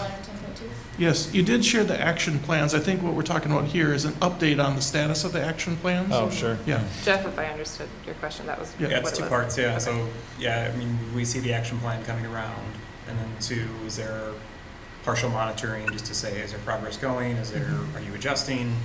Again, I think it just helps us in our own mind. We have a problem that came out, and we want to understand what's going on. And yeah, I think that, so like for 10.1 and, or whatever the action plans for OE10, the data that we collect for that is taken in spring. And so it would be challenging to monitor it on an intermittent basis, other than simply process, like what have we done. We probably wouldn't be able to provide actual like results on like outcomes until we remonitor on its traditional calendar. And that calendar is picked in part because of when these assessments and surveys are done. And so we could certainly talk to, at like a 6-month point or something, a lot of the process pieces, but for most of this monitoring, it would be difficult to provide any real concrete data on like annual progress, outcomes wise. Monitoring, like the proportionality, we could give you a day by day, like update on that. That's something that we could do. We have that running, so to speak, but the appropriate times would be third Friday count in September and the second Friday count in January, so there'd be like natural points to kind of look at where that goes. And it really doesn't move once the year's started anyway, so I think if the board's interested, we could certainly provide, 6-month updates, and that could be as a, an administrative email that we send out to folks like, hey, here's the progress, or it could be in a public venue as an information item, depending on what the board prefers, or depending on interest, like annually, all right, here was our action plan, here's what we accomplished, here's what we could improve on, and here's our results, and some of these are pretty sticky issues, so I suspect we'll have an action plan for the following year too, because have really high expectations for ourselves, so. Thanks. Deb had a question. Deb, did you have a question? I've got a few questions. First, I just want to say I really support and appreciate the comments by Dr. Sprague about communication. Kind of echoes what I talked about at the last meeting when we looked at the report on communication with stakeholders. And I think, again, the report that we got from administration gave a really good report on communicating out, but how are we hearing back from our stakeholders? And I think tonight was another example that's an area we can do better on. So I hope that we have an opportunity to talk about that in the future. My second point is that, and Dr. Engel kind of touched on it, when we talked with Randy and Linda, when we review any policy, if we have concerns on it, we can bring it back sooner than a year and talk about it, and we can make that action. I suspect that'll be at the next meeting. And then my third point is very broad. This report on OE10 is so rich and has so much data, and it's so vital to everything that we do. I think Chairperson Baumann mentioned at the last meeting, this is why we're here. This is about students. And I would like the board to think about at our next meeting when we can take action, that we maybe divide this policy up, or so there's so many points under OE10 that maybe we look at 1 point a month over the next year, so that we can really dig into it. Really, I feel terrible that we are rushing through such vital, important information. And how do we, and maybe the timeliness of it is it's just right now, and if we push it out a number of months, maybe then it's old data, maybe that would be an issue. I guess we'd have to look at it. But I feel like we're rushing through this, and I'd really like the board to think about how do we, just the attachments themselves, my gosh, the hours that we spend could spend really digging into those, and the hours that staff work to put them together, we aren't really, I feel like we're just rushing through it. So I would ask that when we have a chance to take action at the next meeting, I'd like to figure out a way that we can, instead of pushing this in 2 meetings and we got to cram through it and we got a workshop coming up, and oh, by the way, we still got to talk about the budget. How do we do this in a more fair way to really review this data? Because it's so valuable and so vital. So that's just my comment. Ms. Sukla, this is Annie Baumann. I just want to make sure that you didn't feel like we rushed through something. If you wanted to review something else or pause for a moment and go back to something, we absolutely can do that.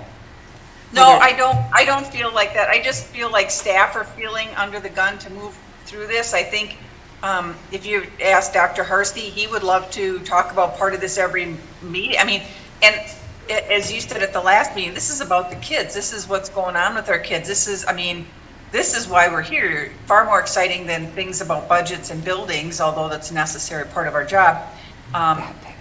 To really take the time and really reflect on it is really what I'm thinking. I don't feel like the board is rushing through it, but I think our timeline on GC 6E is kind of pushing that. And I guess I'd like to hear from administration too, if that's even something they'd be interested in. Because I really feel like there's so much good data here. I mean, just the presentations by staff last time and this time, like we could spend hours on those and they're so valuable. And I want to make sure we give this the proper timing that it needs. I think we can discuss after this meeting and between now and the next one, if there's a different timeline that would work best for us, or if it makes sense from administration's perspective to split things up, to Ms. Sukla's point. I think we can contemplate what that would mean and come to the board with any recommendation from our perspective about how best to tackle OE11 in the future. I just wanted to quick add to the conversation around the process around, I don't know if fixing is the right word, but if there is an OE that we feel like the evidence or the indicators aren't matching to the expectation, the board can determine, and I think we would want to do it in alignment with what admin thinks is right too, to decide if we want them to come back with different evidence or different indicators, and if we want them to do it before we vote on it at the next meeting, or if it seems more reasonable to give it a year, and when it, like if it's something based on iReady exams or something that happens at a cadence that's annually, if at that point, but depending on what OE we're looking at and what the recommendation is or the concern is with the board, the way of rectifying that could be different case by case. Just to clarify, my point isn't about holding up this review of this report. I'm just thinking for in the future as we review this, because it's just, again, the quality of the information and the depth of the information, the value of the information that we're getting, I want to make sure we give that proper time. And maybe if the rest of the board doesn't agree, then I'm okay with that, but that's just my 2 cents. I think it's a point well made. I mean, it is just a lot. I mean, at our last meeting last week, I was asking about why don't we have, more examples, right? And that would just slow the process down even more. So if I'm understanding what you're saying, I don't disagree that taking a little bit deeper dive into smaller chunks of this would necessarily be a bad thing. It's just figuring out how we want to do that. Mm-hmm. Yeah, and I think, we have an example already, R3, that we slice up and then vote on later. One thing that I would just want to be careful about is, since this one is so large and long, like if it was broken out over an entire year, board members would have to be comfortable with their working memory on each piece when it comes time to vote, which we do it with R3, but this one is a beast. Is there a reason to consider breaking OE11 into 2 or more OEs that could be voted on piecemeal? Is there a natural grouping among the different points that would make sense? If board members wanted to wordsmith a policy, break this one into chunks, that's always a thing that we could do. I don't have any particular ideas right now. Dr. Harsey, do you have any thoughts on that? We could certainly just review what makes logistical sense and give some recommendations to the board as to what that could look like. I would appreciate that. I'm looking at all the, the indicators for keywords that might lend themselves to groupings of sets of them, but I don't know, that's a little big of a job for tonight. Yeah. Yeah, I mean, if you want to take a look at it over time and bounce ideas off, maybe I'm always open to that. Might be a good workshop item, maybe. Could be.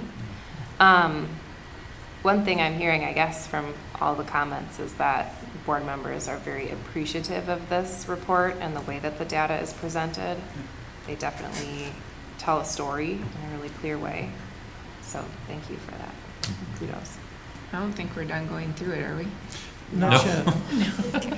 No, Let's keep but this We was a still good, got, like, this two was a more good left. pit stop and This rest is the stop. I think too, it's worth thinking about whether the evidence we're presented with, we feel like gives us, and I think it does, it gives us a good feeling about the district and what's happening in the district. And there is kind of a hunger to just hear more and more and more of Yeah. that and more and more of that. But if the evidence that we're getting is sufficient to assure us that the good things in the district are happening and progress is taking place, it's not maybe necessary to stretch it out over 6 months, even if we would enjoy over 6 months hearing more and more good things that individual campuses and plans are doing. Yeah, and I think And maybe we do want that evidence from lots of different, like we heard the Logan improvement plan. Do we also want to hear the Longfellow and the high schools and the others? Or is it sufficient to know that our district has plans in place for every campus to improve? And here's an example of what that looks like. You see what I mean? Yeah, I think that's a really good point, and I think that it could also, if there was a desire for board members to just learn more, we could have workshops and school showcases and that sort of things where it's not tied to voting on a policy. If we feel like the evidence is sufficient, but we really want to see Longfellow's improvement plan, like maybe there could be opportunities to do workshops that way for more of that meaty stuff. And if individual school board members want to look at every improvement plan together, we're happy to schedule some time, sit down in my office and Host a party. Have some pizzas. Should we move on to 11.10? I mean, there's no better transition than monitoring students' online behavior.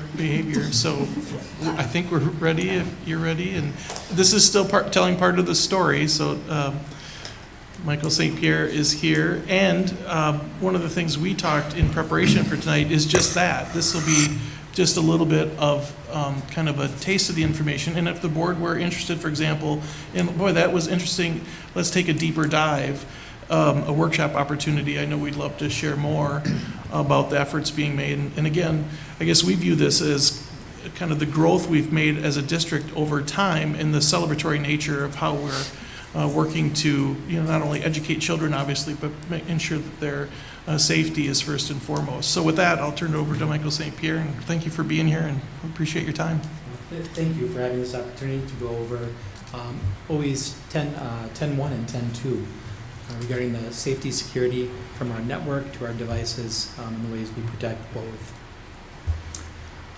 To ensure student safety and CIPA compliance, the district has, if we were to peel that curtain back a little bit, implemented not just these systems, but these were the big chunky pieces in the ways that we protect our devices, the network, staff, and students.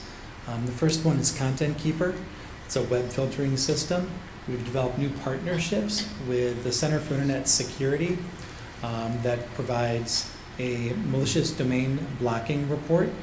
We'll get into each of these a little bit further. FortiGate is our firewall for our internal network traffic and our guest internet. Jamf Pro is a way that we manage our devices.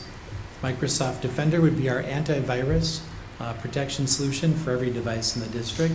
And our latest addition to that security fabric, the way that we protect our network, would be our SysCloud environment. Started off as a backup solution, ended up also providing malware and compliance regulation tools. Again, ways to ensure that everything we do, from student to staff to devices to the way we manage our network, are all done safely. Web filtering and security solutions are necessary to comply with regulations, but probably more important, it's to protect our staff and our students from cyber threats. From January of this year until June of 2023, it was a 486% increase over last year in terms of malware attacks on K-12 school districts or environments during that same time. So those threats are real. We're aware of that, and we work diligently every day with the team that we have to protect our staff, students' devices. The systems we put in place provide visibility, real-time alerts, and unmatched security to keep our students safe and engaged both on campus and off campus. That first system is Content Keeper. Unlike 6 years ago when I started, this system will protect our devices on campus and off. Before it was a key logger that only would trigger for naughty words, and kids could get to wherever they wanted to at home and we would see it reactively. Now we block and still get the reporting. So vast changes to the way that we monitor and block inappropriate content in websites. Content Keeper is a single pane of glass that gives us that network activity overview. It also provides us the opportunity to detect, decrypt any potential threats that are coming across the network, where all traffic from outside is actually sent back to the district, processed, and then kicked out through our reports. The last piece of that, there are two probably most valuable reports to our team and our administrators. One we call like the naughty word list. The other one is a behavior report. And the behavior report takes a look at two pieces. One is self-harm or harm to others. And we have fabulous stories that I think are celebrations of where it's created opportunities to intervene early. Home safety checks, conversation with a counselor. As weird as that might say, it's a celebration. The insight and clarity that we have today provided that opportunity to intervene. Another one is this new partnership with the Center for Internet Security. This is called the Malicious Domain Blocking and Reporting Data Flow. Basically, all of our data is not only sent back here, but prior to coming back to our home base, it's sent out to a security operating center as a no-cost solution and new partnership with CISA and Acme, where they monitor our data and block any known harmful websites from being accessed through our network.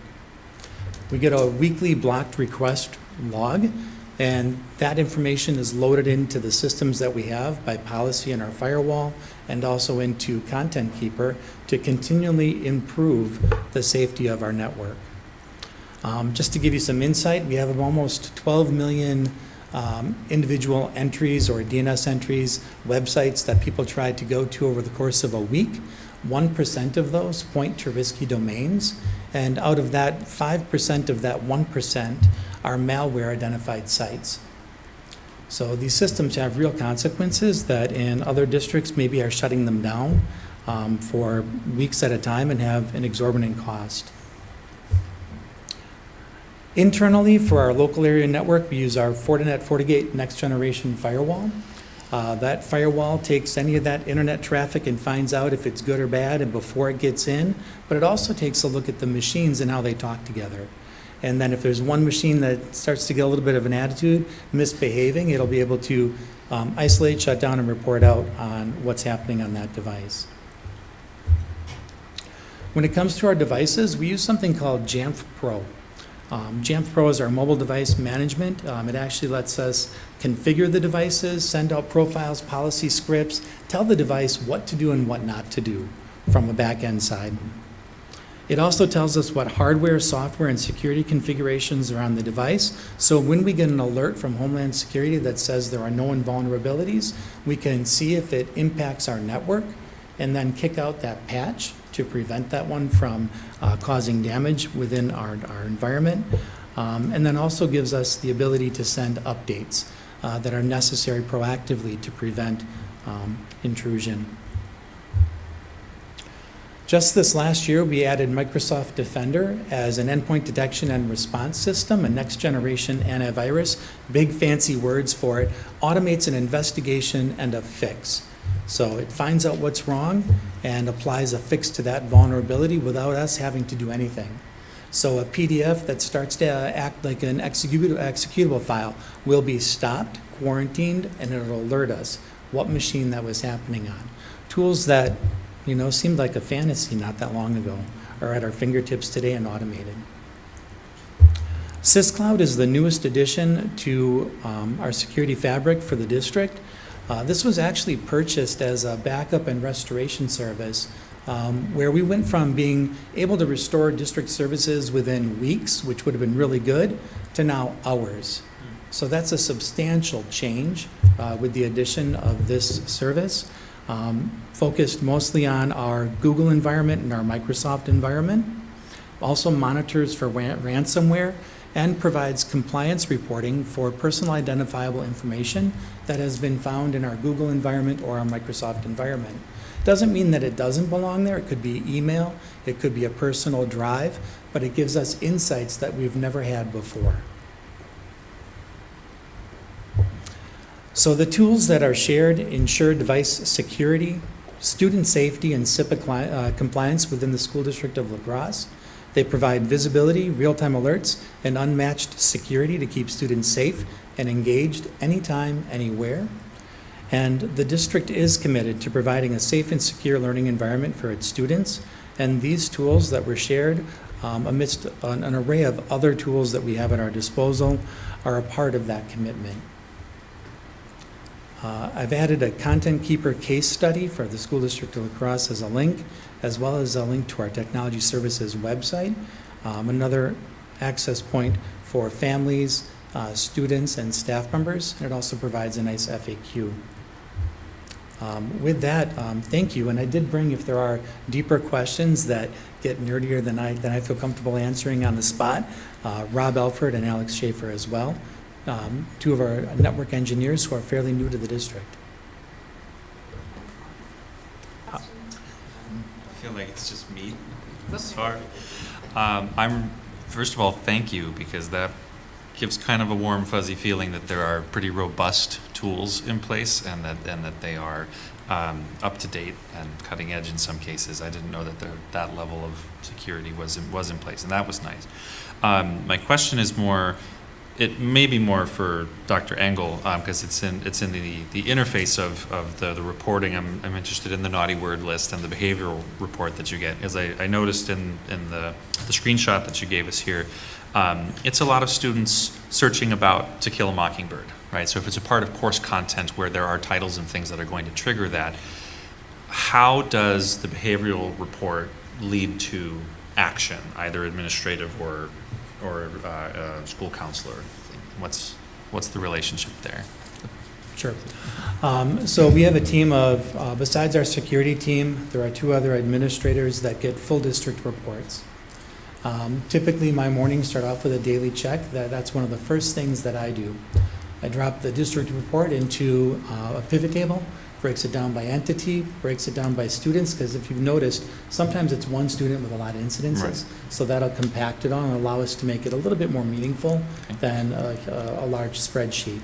Each of the buildings also get one that is receive a report that is only for their entity. So it's a little bit easier to digest.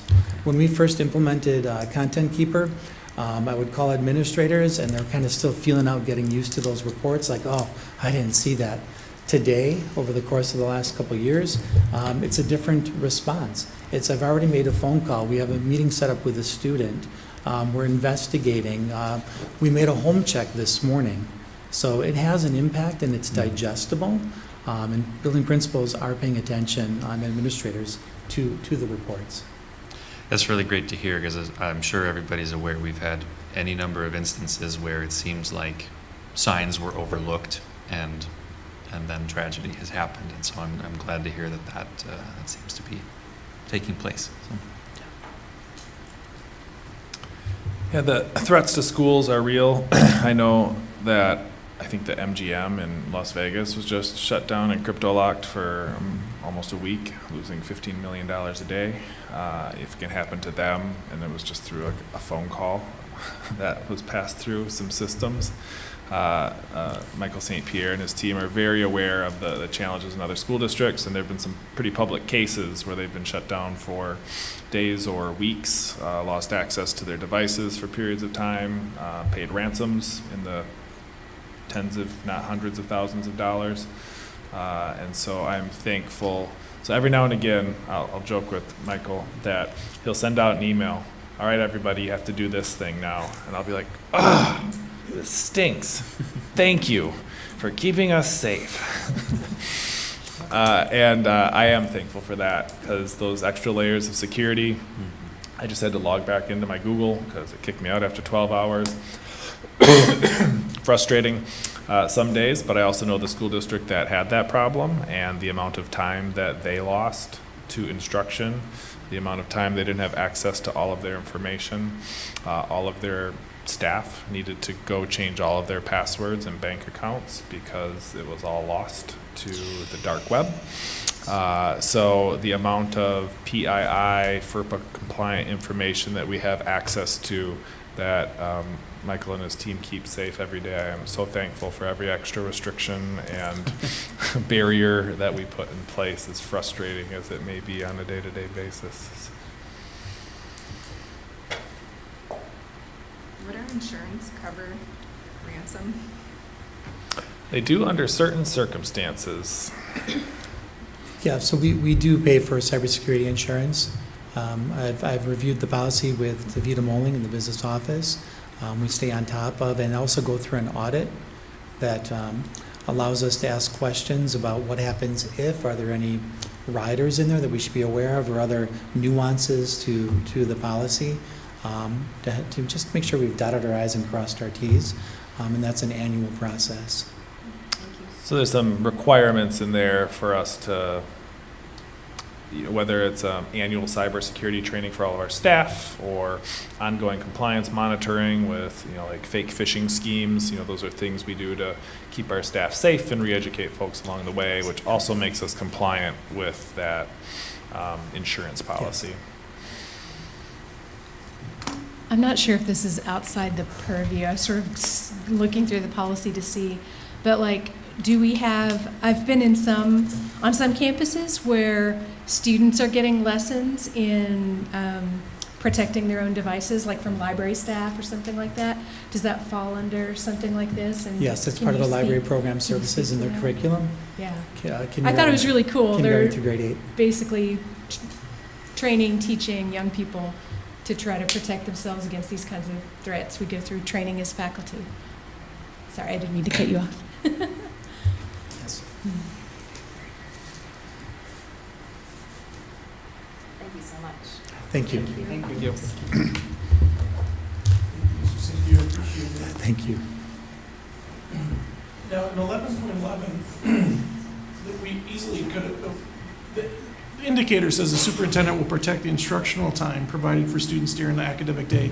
We easily could have used what we just heard here as evidence.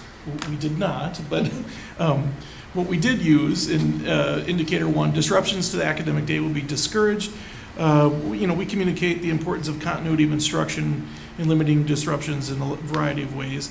One, we put in a letter that we share with the district leadership team, just basically trying to get more done with honey, thanking them for their utilization when there's lots of professional development, there's lots of meetings, of course, throughout the course of a year, and thanking them and appreciating their efforts to try to conduct those meetings. Tuesday through Thursday is always best for us. Mondays and Fridays are difficult sub days, and trying to hold those meetings after school when possible, so that our best teachers, those who are familiar with their students, are not getting pulled out of the classroom. We know that's not always plausible, but to the degree that we can limit it through thoughtful planning, we try to do that. And then finally, the other link there, our student codes of rights and responsibilities. We do encourage both parents and students and our staff to be mindful of the continuity of instruction. And so that's laced, those reminders are laced throughout our student code. In indicator 2, the utilization of substitutes for school and district events will be monitored by district administration and building principals for alignment to strategic goals. We do monitor the actual events for which substitutes are necessary to ensure appropriate support is available throughout our school district. The responsibility for protecting instructional time rests in part with our building principals. It is part of their evaluation. That link in there just shows the specific language that's used around that we do kind of hold principals accountable for protecting that instructional time. And then the other link is a letter from our Director of Human Resources, Matt Winthy, just talking about his process, whereby he's going in and trying to take a look at the data and hot spots, and then how he handles that casting forward. Any questions in 11.11?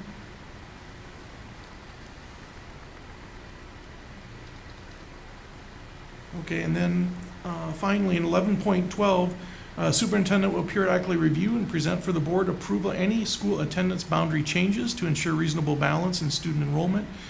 In this one, Indicator 1, annual enrollment review for each school, including school capacity analysis, is provided to the board.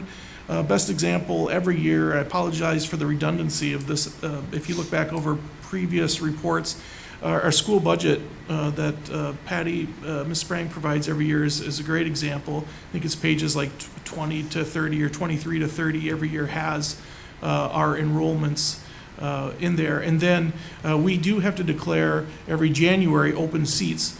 And so, for example, the 2022-23 school year, there were unlimited regular education seats, and special education, they were open except for occupational therapy and hearing impaired services. We have to declare that every January, and we do bring that to the Board of Education as well.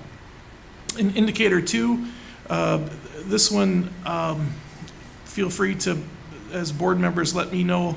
I did kind of skirt the line here a little bit in that this is work that's ongoing.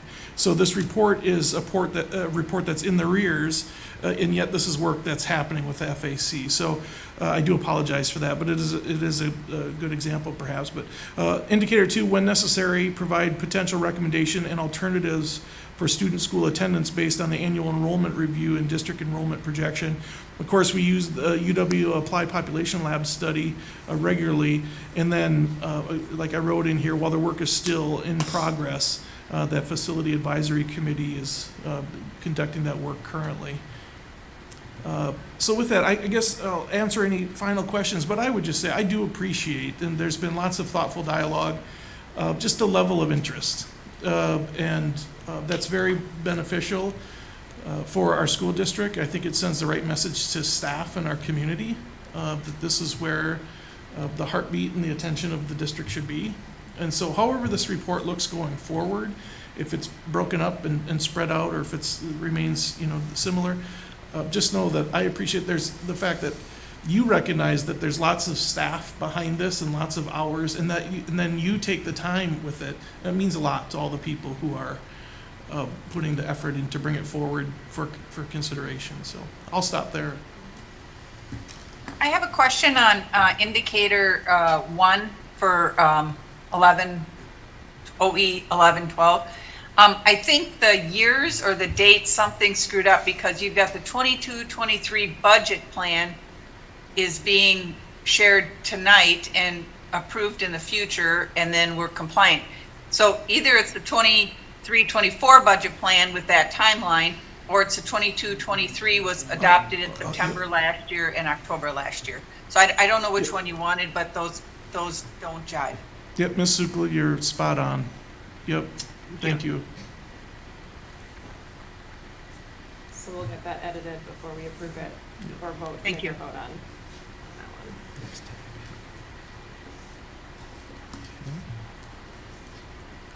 I think overall this report is awesome. I still struggle with OE 11.7, and I just don't feel like the indicators or evidence prove the expectations set by the board there. Can you say which ones again? 11.7, the social justice one. We were basically showing that staff are being trained up, but that doesn't necessarily prove that that's being translated into instructional methods, curricula, resources. I think last year there was one more piece of evidence that just showed like a book 7th graders read or something, and that also felt insufficient. I don't know what the answer is there. Like, maybe this is just one that's hard to prove. But in our training with the Aspen group, they were cautionary to say, be careful of indicators and evidence that show process rather than actual data. And I feel like this is an example of that. So are you, and I was making notes, so I didn't fully hear what you said. Are you concerned about the indicators or the evidence? Like the evidence doesn't meet the indicators? Both, Okay. yeah. So the indicators were approved before, so we've got those for this. We can, if the evidence doesn't meet the indicators that were approved previously, we can say that. For next time, we can change the indicators for those to to match better if the board thinks that they want to move away from process and more towards results. That's what I'm understanding you saying. Yeah. Okay.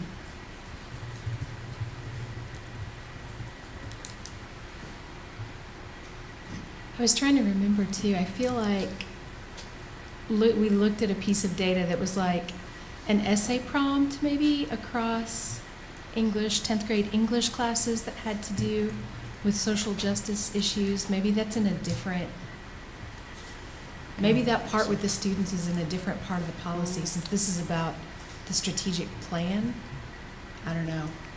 But I have that memory too of like seeing a book chosen and also some example of student work or a prompt for students. That might have been the R3. 3.5, 3.6. If it's in the results, maybe. Because those two pieces of R3 focus on kind of social Right. justice lens, which may have been where we saw those. Yeah. So I just want to look at, so the policy is the superintendent will ensure that the instructional program utilizes a social justice lens and is culturally responsive and competent. And the indicator we have is that we approved is the district strategic plan annually focuses on social justice and cultural competency. So the evidence they gave was staff development and then administrative goals. And in those, we saw evidence of social justice. We're just opening them up. Because I want to see if there is something that the board would want to vote on not in compliance. Do you have any one specific that you want to pull out for evidence before I comb through it? I'm just, even in reading through the language under interpretation, I don't see anywhere in the indicators or evidence where the interpretation of the OE is met. And maybe it's that, like, it reads more like a results expectation than an OE. I don't know. You know what I mean?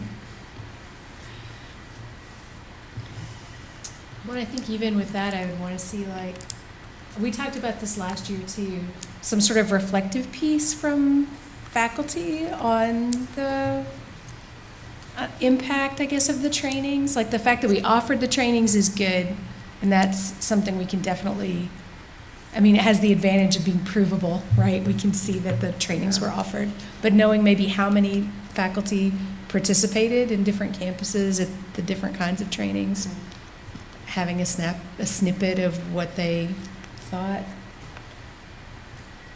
of the impact on their curriculum. Oh yeah, that was like maybe a workshop where we Yeah. saw like the long page by page presented. It was like By evidence from social the principal. Social responsibility speaks presentation. It wasn't theirs, but it was like what people were doing in schools, right? Right. Maybe I'm not understanding what the challenge is here, because it seems to me like this OE is about the process, and we're wanting to ensure that at the district and administrative levels, processes are in place that emphasize social justice. And so I guess I'm confused. You're hoping to see here evidence of social justice being realized in the schools? Am I So misunderstanding? the interpretation says that we expect utilization of curricula, instructional methods, and resources that examine historic and contemporary injustice and oppression, blah, blah, blah.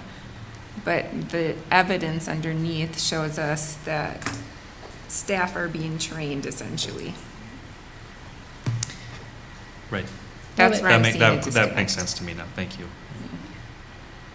There is some slippage here, and maybe part of it is that it does feel like it's worded like a results policy in an operational, you know? Yeah, like maybe how it's the interpretation of it needs to read more like it belongs in an OE and not in our. The school district will, I don't know, provide opportunities or has an expectation that faculty will participate in training. You see what I mean? I mean, I don't want to wordsmith, that's not what I'm supposed to do, but when we're trying to identify where the question is, maybe that's. And the interpretation was approved along with the indicators, I believe, so prior. Mhm. So we can say if that's the beef, like for next time, come Mhm. back with a different, wording here that gets away from process. and Something more that towards- improves the clarity enough for Yeah. us to feel like, yes, we voted on the right thing. Because it does seem like that last sentence of the interpretation is asking for a different kind of thing entirely, Yeah. which is the process. Which we get in an R later.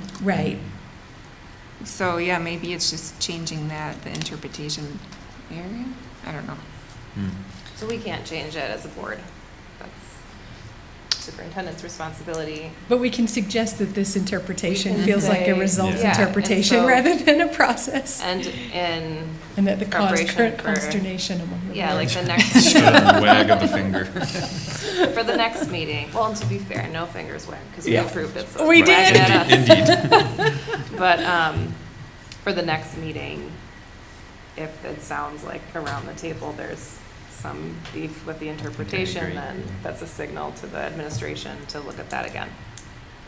And I think for us as administration, this whole year will be an opportunity, much like the board has kind of indicated desire to kind of just look closer at the policies. We're 3 years in, we're coming around on the third or fourth time we've seen these. I think we've got a better idea of how things match up throughout.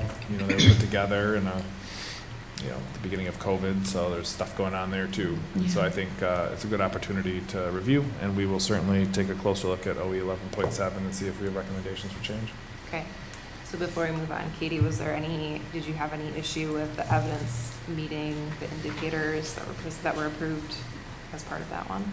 No. Okay, so it's mostly the indicators and the interpretation.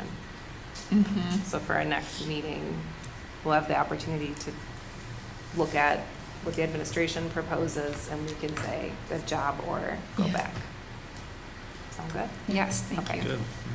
Let's put this to bed and look at our budget. Good night. Yeah, all of us. Let's go. Thank you. Thank you, Dr. Harsey, and to all the Yes, staff thank who contributed. Like I said, the undercurrent I'm hearing from board members is that we appreciate all the work that went into this. And I think the reason why we like to talk about it so much is this is why a lot of us ran. So we want to talk about it forever. So thank you. We will move on to our next information item. And I want to be mindful of time, and we'll kind of see where things land. We do have a workshop planned, but it is almost 8:30. So we will move into our budget and see where we fall after that. Is that okay? All right. So I just want to say a real quick thing before I hand it off to Dr. Engel. So this is our first time we're looking at the 23-24 budget book. Page 6 of the document includes a really handy timeline that shows the next couple of times you're going to see it. So October should obviously appear very heavy on the budget. October 2nd, we'll take action. And then following that, we have the public hearing on October 16th. And then October 23rd, budget approval and the levy certification. So these are just kind of the steps that will be coming down the line, and you'll see this document a couple more times. I'll pass it on. Yeah, this isn't the last time you'll see the budget book, so even if we maybe move, a little more quickly today in order to get to some other things, no worries. This will be coming back in front of folks with updated information as we have Third Friday counts and certifications of our aid and all sorts of other things. So this is an ongoing, growing document along the way, and it will not be final until we get to the end of October. And so with that, I'll turn it over to our expert on this subject, Ms. Patty Spring. So, Dr. Engel is correct. We don't have a lot of the information that we need. This is your introduction to the budget. You also have the publication of the budget, which is broken down by funds, which will be published on September 30th. And that has to be because it has to be published 15 days before the public hearing. So you won't take action on this proposed budget until 2 days after it's published. It's just the way it works. So you're right, this is the first time of 4 times you're going to see this. This booklet is made up of many things that you've already seen. So there are things that we will skip through, and we'll just kind of go through, but don't hesitate to ask questions as we go so that you have an understanding of this document. So if you go to the introduction, this is broken down in areas, and I wanted to preface this and say that this is an excellent pairing with OE11 because this is what our budget supports, our instruction of our students. And so just simple things that we need to understand, this introduction goes through student enrollment versus student membership. So enrollment is our kids in the seats. It determines our staffing. It determines how many schools or spaces we need and our classroom sizes. But our membership is the students that are residents of La Crosse, whether they're being educated within the district of La Crosse or open enrolling out to other districts. They are our residents and we are financially responsible for them. The enrollment then is also changed into FTE, so because we are funded on different levels for different grades of students. The next section talks about the basics, and you've heard me say this before, that the revenue limit minus the state aid equals our local tax impact. And that is very important to always remember that our revenue limit is growing based on our state aid per pupil in the last budget increased, and also the increase from our operational referendum. And you can see that in charts that are coming up. So our funding priorities, of course, are our students, our programs, our services. About 80% is salaries and benefits of our staff. We are a service organization, and of course, a main part of that is our staff. So then it goes into the operating referendum, which is different, of course, than a capital referendum. The operating referendum that passed in April is within the revenue limit. It increases our revenue limit authority, and then it leads into our long-range planning and our capital referendum. So when our debt runs out in a capital referendum, that's an opportunity for taking on another capital project, whether it's building a new school or just improving the schools that we have. And then the budget development process. As it has been said, that this is a year-long process, and this is one of those areas where we go down to the basics. We are based on zero-based budgeting, meaning that our budget planning goes all the way into the schools, into the teachers, up to the school itself, and then into the department and other district budgets. So that is where we start. And I am always so pleased that no matter what our budget is, that the great work continues in our schools to serve our kids. So then we had the budget development timeline. As you can see, some of this, for newer board members, you didn't see some of these things, but they are compiled in this book, like the capital improvements that Mr. Levina presented to the board in May. So you may or may not have seen that, but preceding that, there might be areas that the old board members are familiar with, but they are all compiled now in this book. The results policies is a basic. The strategy plan for educational equity is also in this book, presenting, so we can go all the way to actually, I think, page 18. And page 18 is starting with our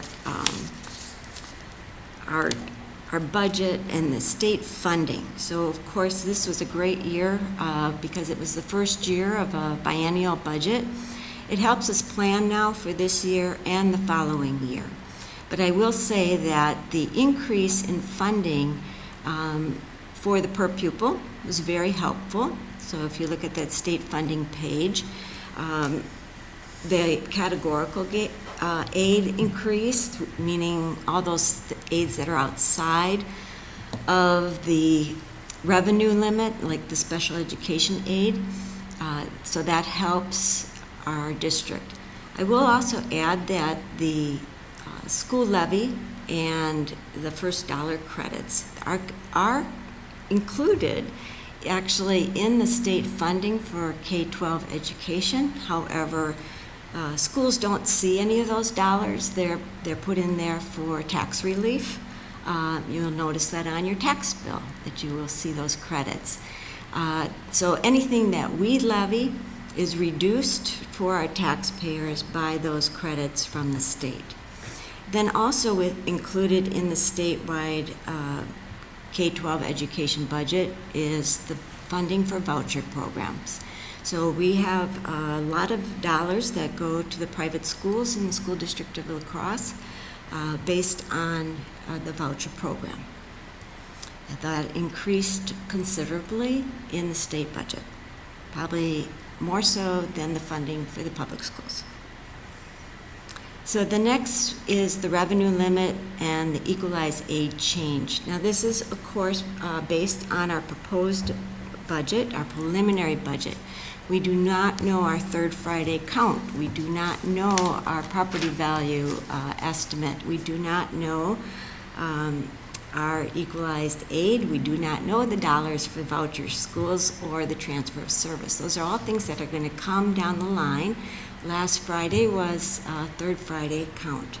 So when you look at enrollment numbers now, you're going to be seeing the numbers from last year. We can't update those until those numbers are final. And then figure out the aid that the state is allowing us to offset our revenue limit. These are just best estimates. If the aid increases, it doesn't mean more dollars for us to spend. The aid offsets the revenue limit and the amount that goes to the taxpayers. On the bottom of that page is also a reminder of student enrollment versus the student membership. So if you look at the revenue limit, it really increases quite a bit this year compared to last year, and that has to do with those three things.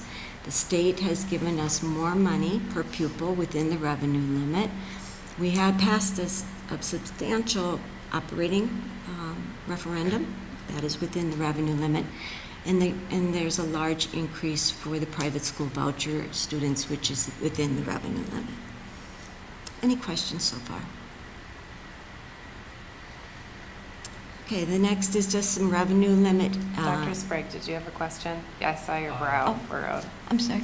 Well, I'm looking at the graphs on page 19, and I'm looking at the significant jump in the line at the end of the revenue limit and the insignificant jump in the line. And I think is working out in the numbers. I was just hoping to dwell on that for a second and because these are the two variables in the equation here. When we're coming from a decline and seeing a huge increase, that increase in the revenue limit there, what are we seeing there? What are we talking about there? Right. So depending on our 3-year average of students will impact that $325 allotted per student within the revenue limit. So that could cause it to increase the revenue limit. And then that is also base building. It means it increases our revenue base for ongoing. So that's good. Then the operating referendum is the taxpayer saying, yes, it's okay to increase your revenue limit authority for operating expenditures. It's a temporary fix. The equalization aid that offsets it, I think you're talking about how it only looks like a slight increase.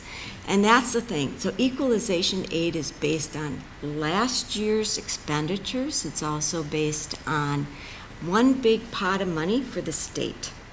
So depending on what's happening in every other district in the state, that estimate is based on our July 1st numbers that's given to us by DPI. That it will be changed depending on everybody's final numbers from 2022-23 school year. So that may or may not increase. But what's ever not covered by state aid is our impact on the taxpayers. A gross simplification may be that our revenue limit increased by about $4 million because of the referendum, and about $2 million from other stuff, including the $325 per pupil. Multiply that by 6,000, that's 1.9 million-ish. So that's kind of the two big drivers in that revenue limit increase from my perspective. And Ms. Sprang, correct me if I'm wrong. Right. Those actually the three. Yeah. The increase in vouchers, the increase in operating referendum dollars, and the increase of the per student. And vouchers maybe another $500,000 to $750,000 in revenue. Could be very limit impactful authority. for us. Yeah. Yeah. Thank you. Okay. All right, and so the next one is the revenue limit increase history. So as you can see that the state funding over the years has not kept up with inflation, and even the 325, although very helpful, and we appreciate it, it's not enough to make up for the past. So hopefully, as you can see by the graph, that it really went down after Act 10. We've never really recovered from there, but this is the start. Then, of course, we have our referenda history. So this is really good information for board members to see what kind of things have gone out to the public, what they could agree with, what they could not support. And it just helps us to think harder about the future, because the problems of declining enrollment and in aging buildings are not going away. So then, of course, the referenda history, there's a chart as far as when that referenda, operational referenda runs out now in 2029. The previous one just will run out actually at the end of this year. And then the debt for HVAC is running off in 2025, and our debt for Northside is running off in 2033. The debt for Northside, we refinanced that in 2021 and probably saved the district about $1 million in interest over the life of that loan. So we always take advantage of those opportunities when they're presented. So, and then in enrollment history by level, Ms. Burkett-All had a very good question. She said, well, does that mean that year? What school year does that mean? So that 2023 is based on the 23-24 school year. The 2023 means the third Friday in September of this school year. This is just an estimate. It's based on actually, by the end of 22-23, we had over 6,000 students in our seats. However, we look at cohort survival, we look at some modifications based on K4 coming in and seniors going out. And this really reflects, although it only looks like a few students from last year, third Friday, it actually reflects about a decline in 50 students from the students we had in the seats as of June, end of June. So that is yet to be seen. I don't know what will happen as far as third Friday count, but we are always anticipating that very carefully, because the staffing, this is the kids in the seats, it determines our staffing, and are we overstaffed or understaffed for the current year. Then the enrollment history, third Friday, September count. This will also be updated in October for all of these enrollment pages. So we'll also update you on open enrollment in and out, where the kids are going, where they're coming from. The third Friday class size counts will also be updated once we know those. Then the school level enrollment history and projections. This is the applied science that we do just about every 5 years. However, we might start doing this a little bit more often as we continue to see the declining enrollment and the impact on our district. So those will all be updated. We will compare the projections from the applied science to our actuals on third Friday, and you will see that also in October. Our staffing to enrollment. Our staffing is also based on third Friday. It's how we report it to the state.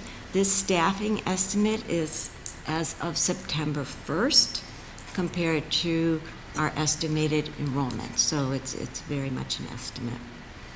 Then we have our personnel summary broken down by groups of our employee groups.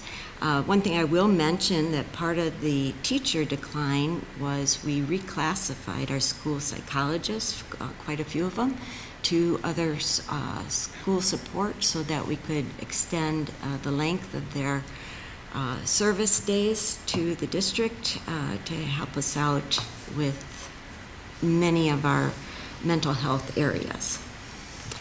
Then the introduction to the financial detail. This explains the funds that we have. The financial summary includes funds 10 through 29. We consider those funds our operating funds. 38 and 39 are our referendum debt funds. Fund 41, 49 are capital expansion and capital improvements funds. Fund 50 is food service. Then we have our trust funds. Fund 80 is our community service fund. We do not have any cooperative programs right now in Fund 99. So we are very much dictated by these funds, how we can spend them, what's allowed in them, and that is later defined through the summary of our funds, their budget, their revenue, the expenditures. So then I won't go too deeply in this, but I would encourage you to read through these, our revenues, estimated revenues, and of course our biggest sources of revenue, our local taxes and our state equalization aid. Then we have our categorical aids and minor other groups of funding. So then we break this down, and as you can see that this graph nicely shows our sources of funding. They don't really change too much over the years. We just break them down, and then we also break them down in numerical format, showing you the actual from 2 years ago, the last year's budget, and unaudited numbers at this point, and then the proposed budget for next year. And then you can see the change. This is the report that you will see on a monthly basis once the budget is approved in October. And then every quarter we go over it so that you can just keep an eye on the finances. So then we have the operating expenditures. We present these in two different ways. One is by function or program, the purpose of the funding. So instructional support and the business side, and then the building administration. Then general administration, and then the non-employee insurance, when we talked about cybersecurity insurance, that would fall in that area. Then we break it down, we show you by a chart, again, that the expenditures for instruction and instructional support make up over 3/4 of the budget. And then we explain it one more type of way in object or type, and that kind of breaks it down by compensation, purchase services, consumables, the building components, equipments and rentals, and then other areas. And then you can see that good part of our budget then is the compensation because of being a service organization. Any questions so far in that area? Okay, the next part we'll pretty much skip over. It is exactly what Mr. Levina presented to the board as far as capital improvements. It looks like, sorry to interrupt, looks like Deb was raising her hand. Yes. Do you have a question? Yes, Deb. I had a question. I have a couple questions. So you talked about this budget being published prior to the board approving it. So why would the board approve it if it's published prior to that? Would we need to approve it at that point? It seems like we're approving something retroactively, so that. You're approving the budget that's going to the public for public hearing.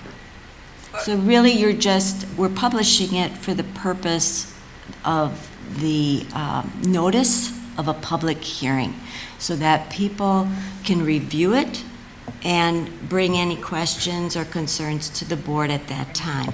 You're not approving the final budget. That's not until October, when you approve the levy. Our approval in October is really kind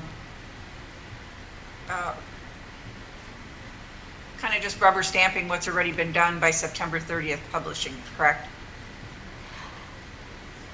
Not necessarily, because we don't know those numbers. This is an estimate. So a what are we proposed approving revenue. in October? Are we approving what was published September 30th? No. You are approving that the next meeting, the proposed preliminary budget. How is that different than the one that's published then? It is what's being published. On October 2nd, you're approving what's being published. Yes. What's already been published on September 30th, because the statute requires it by September 30th. Correct. It's been that way for a couple of years, just because of timing. The board ultimately decides what the budget is and can. I understand that, but I'm just, unless we approve it tonight, there isn't an opportunity for this board to approve it, but it is awkward that we're approving something at the next meeting for something that's been published prior to that, and that timeline just seems awkward. I do have other questions, though, on page 31. If you look at the number of students, even going back just a few years, say the 2021 year, we've seen a decline of about 4.67%. Yet over that time, and we've seen a decline in teachers, teacher aides, administrative assistants, custodial, in a similar percentage. Nutrition actually declined over 11% during that time period. Other support went up, but I understand that's part of its reclass.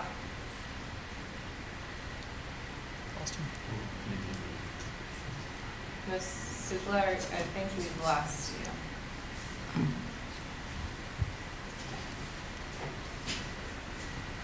I can reach out to Ms. Sugler after the meeting and just gather her remaining thoughts if we can't get her back on this spring, and then I'll just share that with you.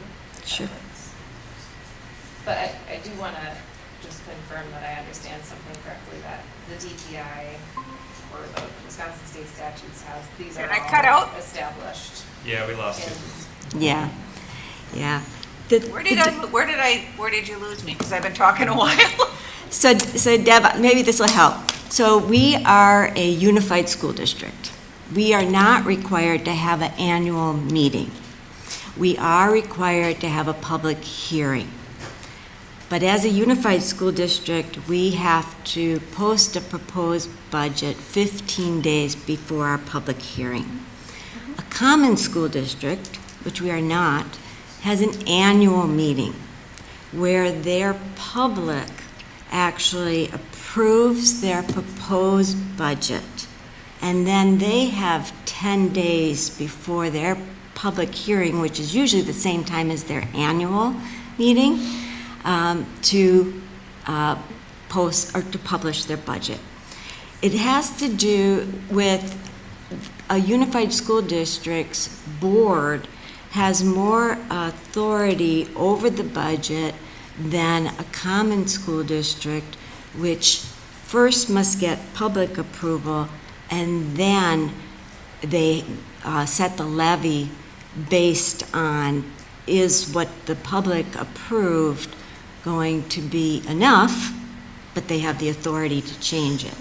We kind of go in a different way, and I agree, this is, it's been this way for many, many years, the way it falls. But unless we push the budget hearing further out, this will always be on the Saturday or Sunday before. And now that our newspaper is no longer publishing paper on Sunday, they only have the online version, we have to post it on the September 30th version. Yeah, in the future, I think we should just look at how we adjust our meetings or approval, because it does seem kind of redundant or whatever. My other question that I had while I was talking for a while when we were cut off, on page 31, if you look back, I just went back to the year 2020/2021, compared it to the current budget. The number of students declined by 4.67%. We saw a decline in number of teachers, TAs, administrative assistants, custodians, in that same ballpark. We actually saw a nutritionist decline by about 11.5%. Other support went up about 13%, but I understand that has to do with a lot of the new mental health positions that we have. So I'm not surprised to see that. The only question that I did have was on administration. We saw in that time period a decline of students again at 4.67, but we saw an increase in administration of 4.35. And so that's kind of weird. And then on top of it, we're looking, if I'm reading it right, the same number of administrators last year to this year, yet we have one less school building. Can you explain how that works? Sure. So you might have heard the teacher that was presenting before, appreciating that we put an associated principal at Logan High School. So our middle school, Logan Middle School.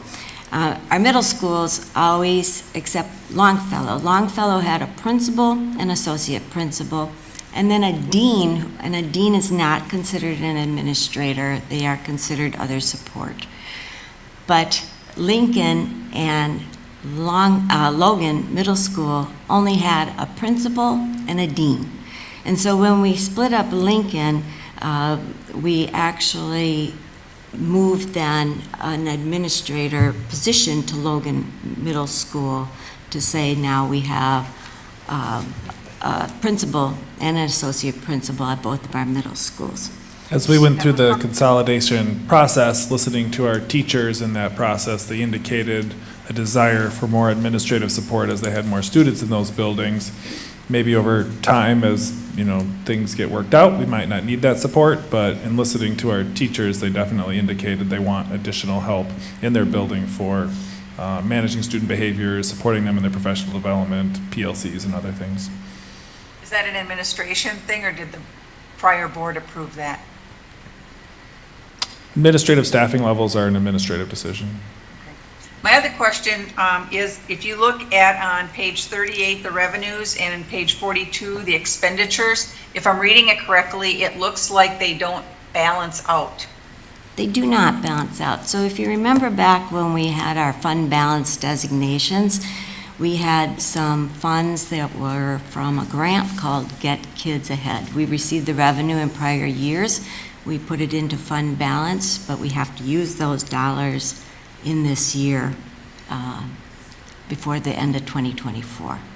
So yes, your revenues will not meet the expenditures. So wouldn't that be a revenue that we're seeing though, like we're taking it out of, it's a grant, right?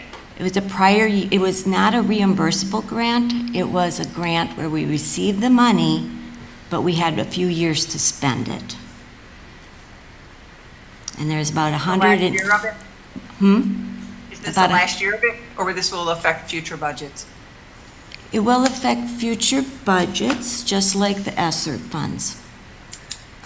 I think we have to spend it out by the end of next summer, so it should affect one more budget.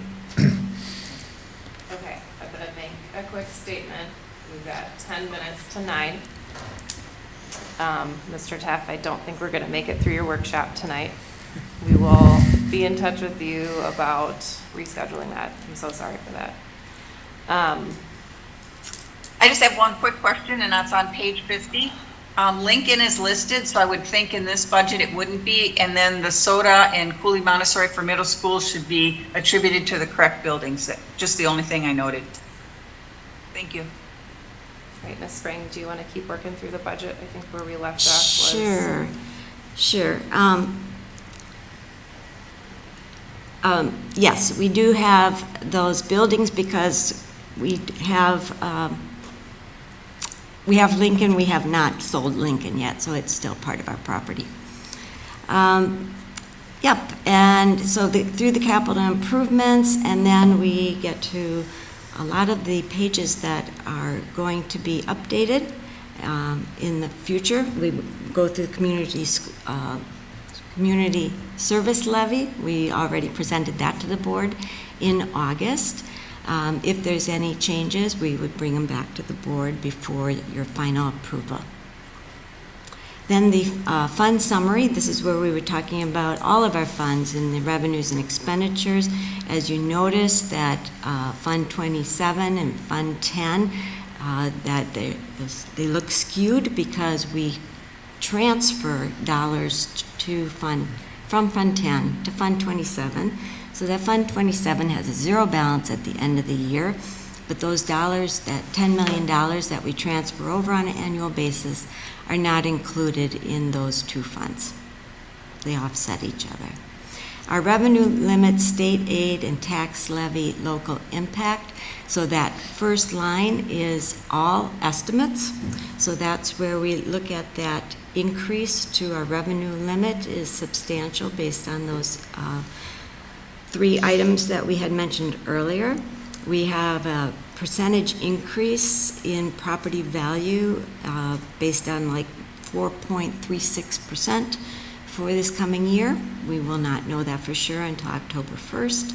And then we will also say that our net levy is impacted by those tax credits they apply. So every year we update this based on last year's tax credits and estimate the decrease in our levy based on those tax credits for our taxpayers. So then the equalized value history, this will also be updated in October.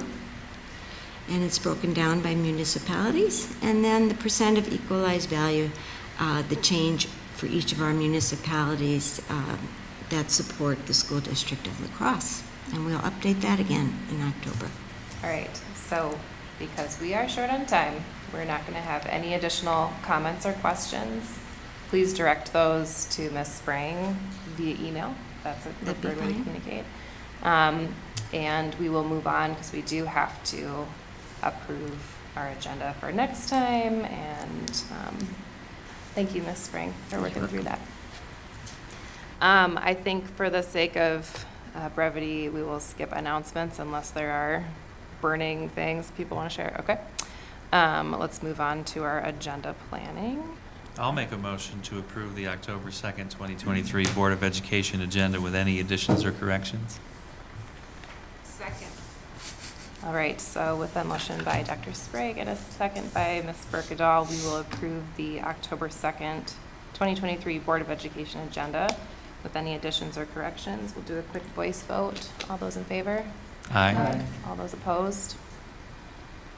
All right, and Jeff, if you're cool with it, we'll bump past board debriefing unless you have a few highlights you want to share. I said the only thing that I would say high level is when we ask questions, this meeting we're getting information, we ask questions.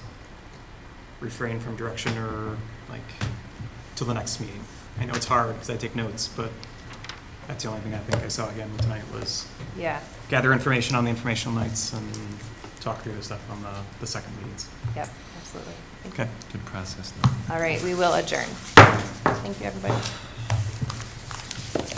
Just got a raspberry.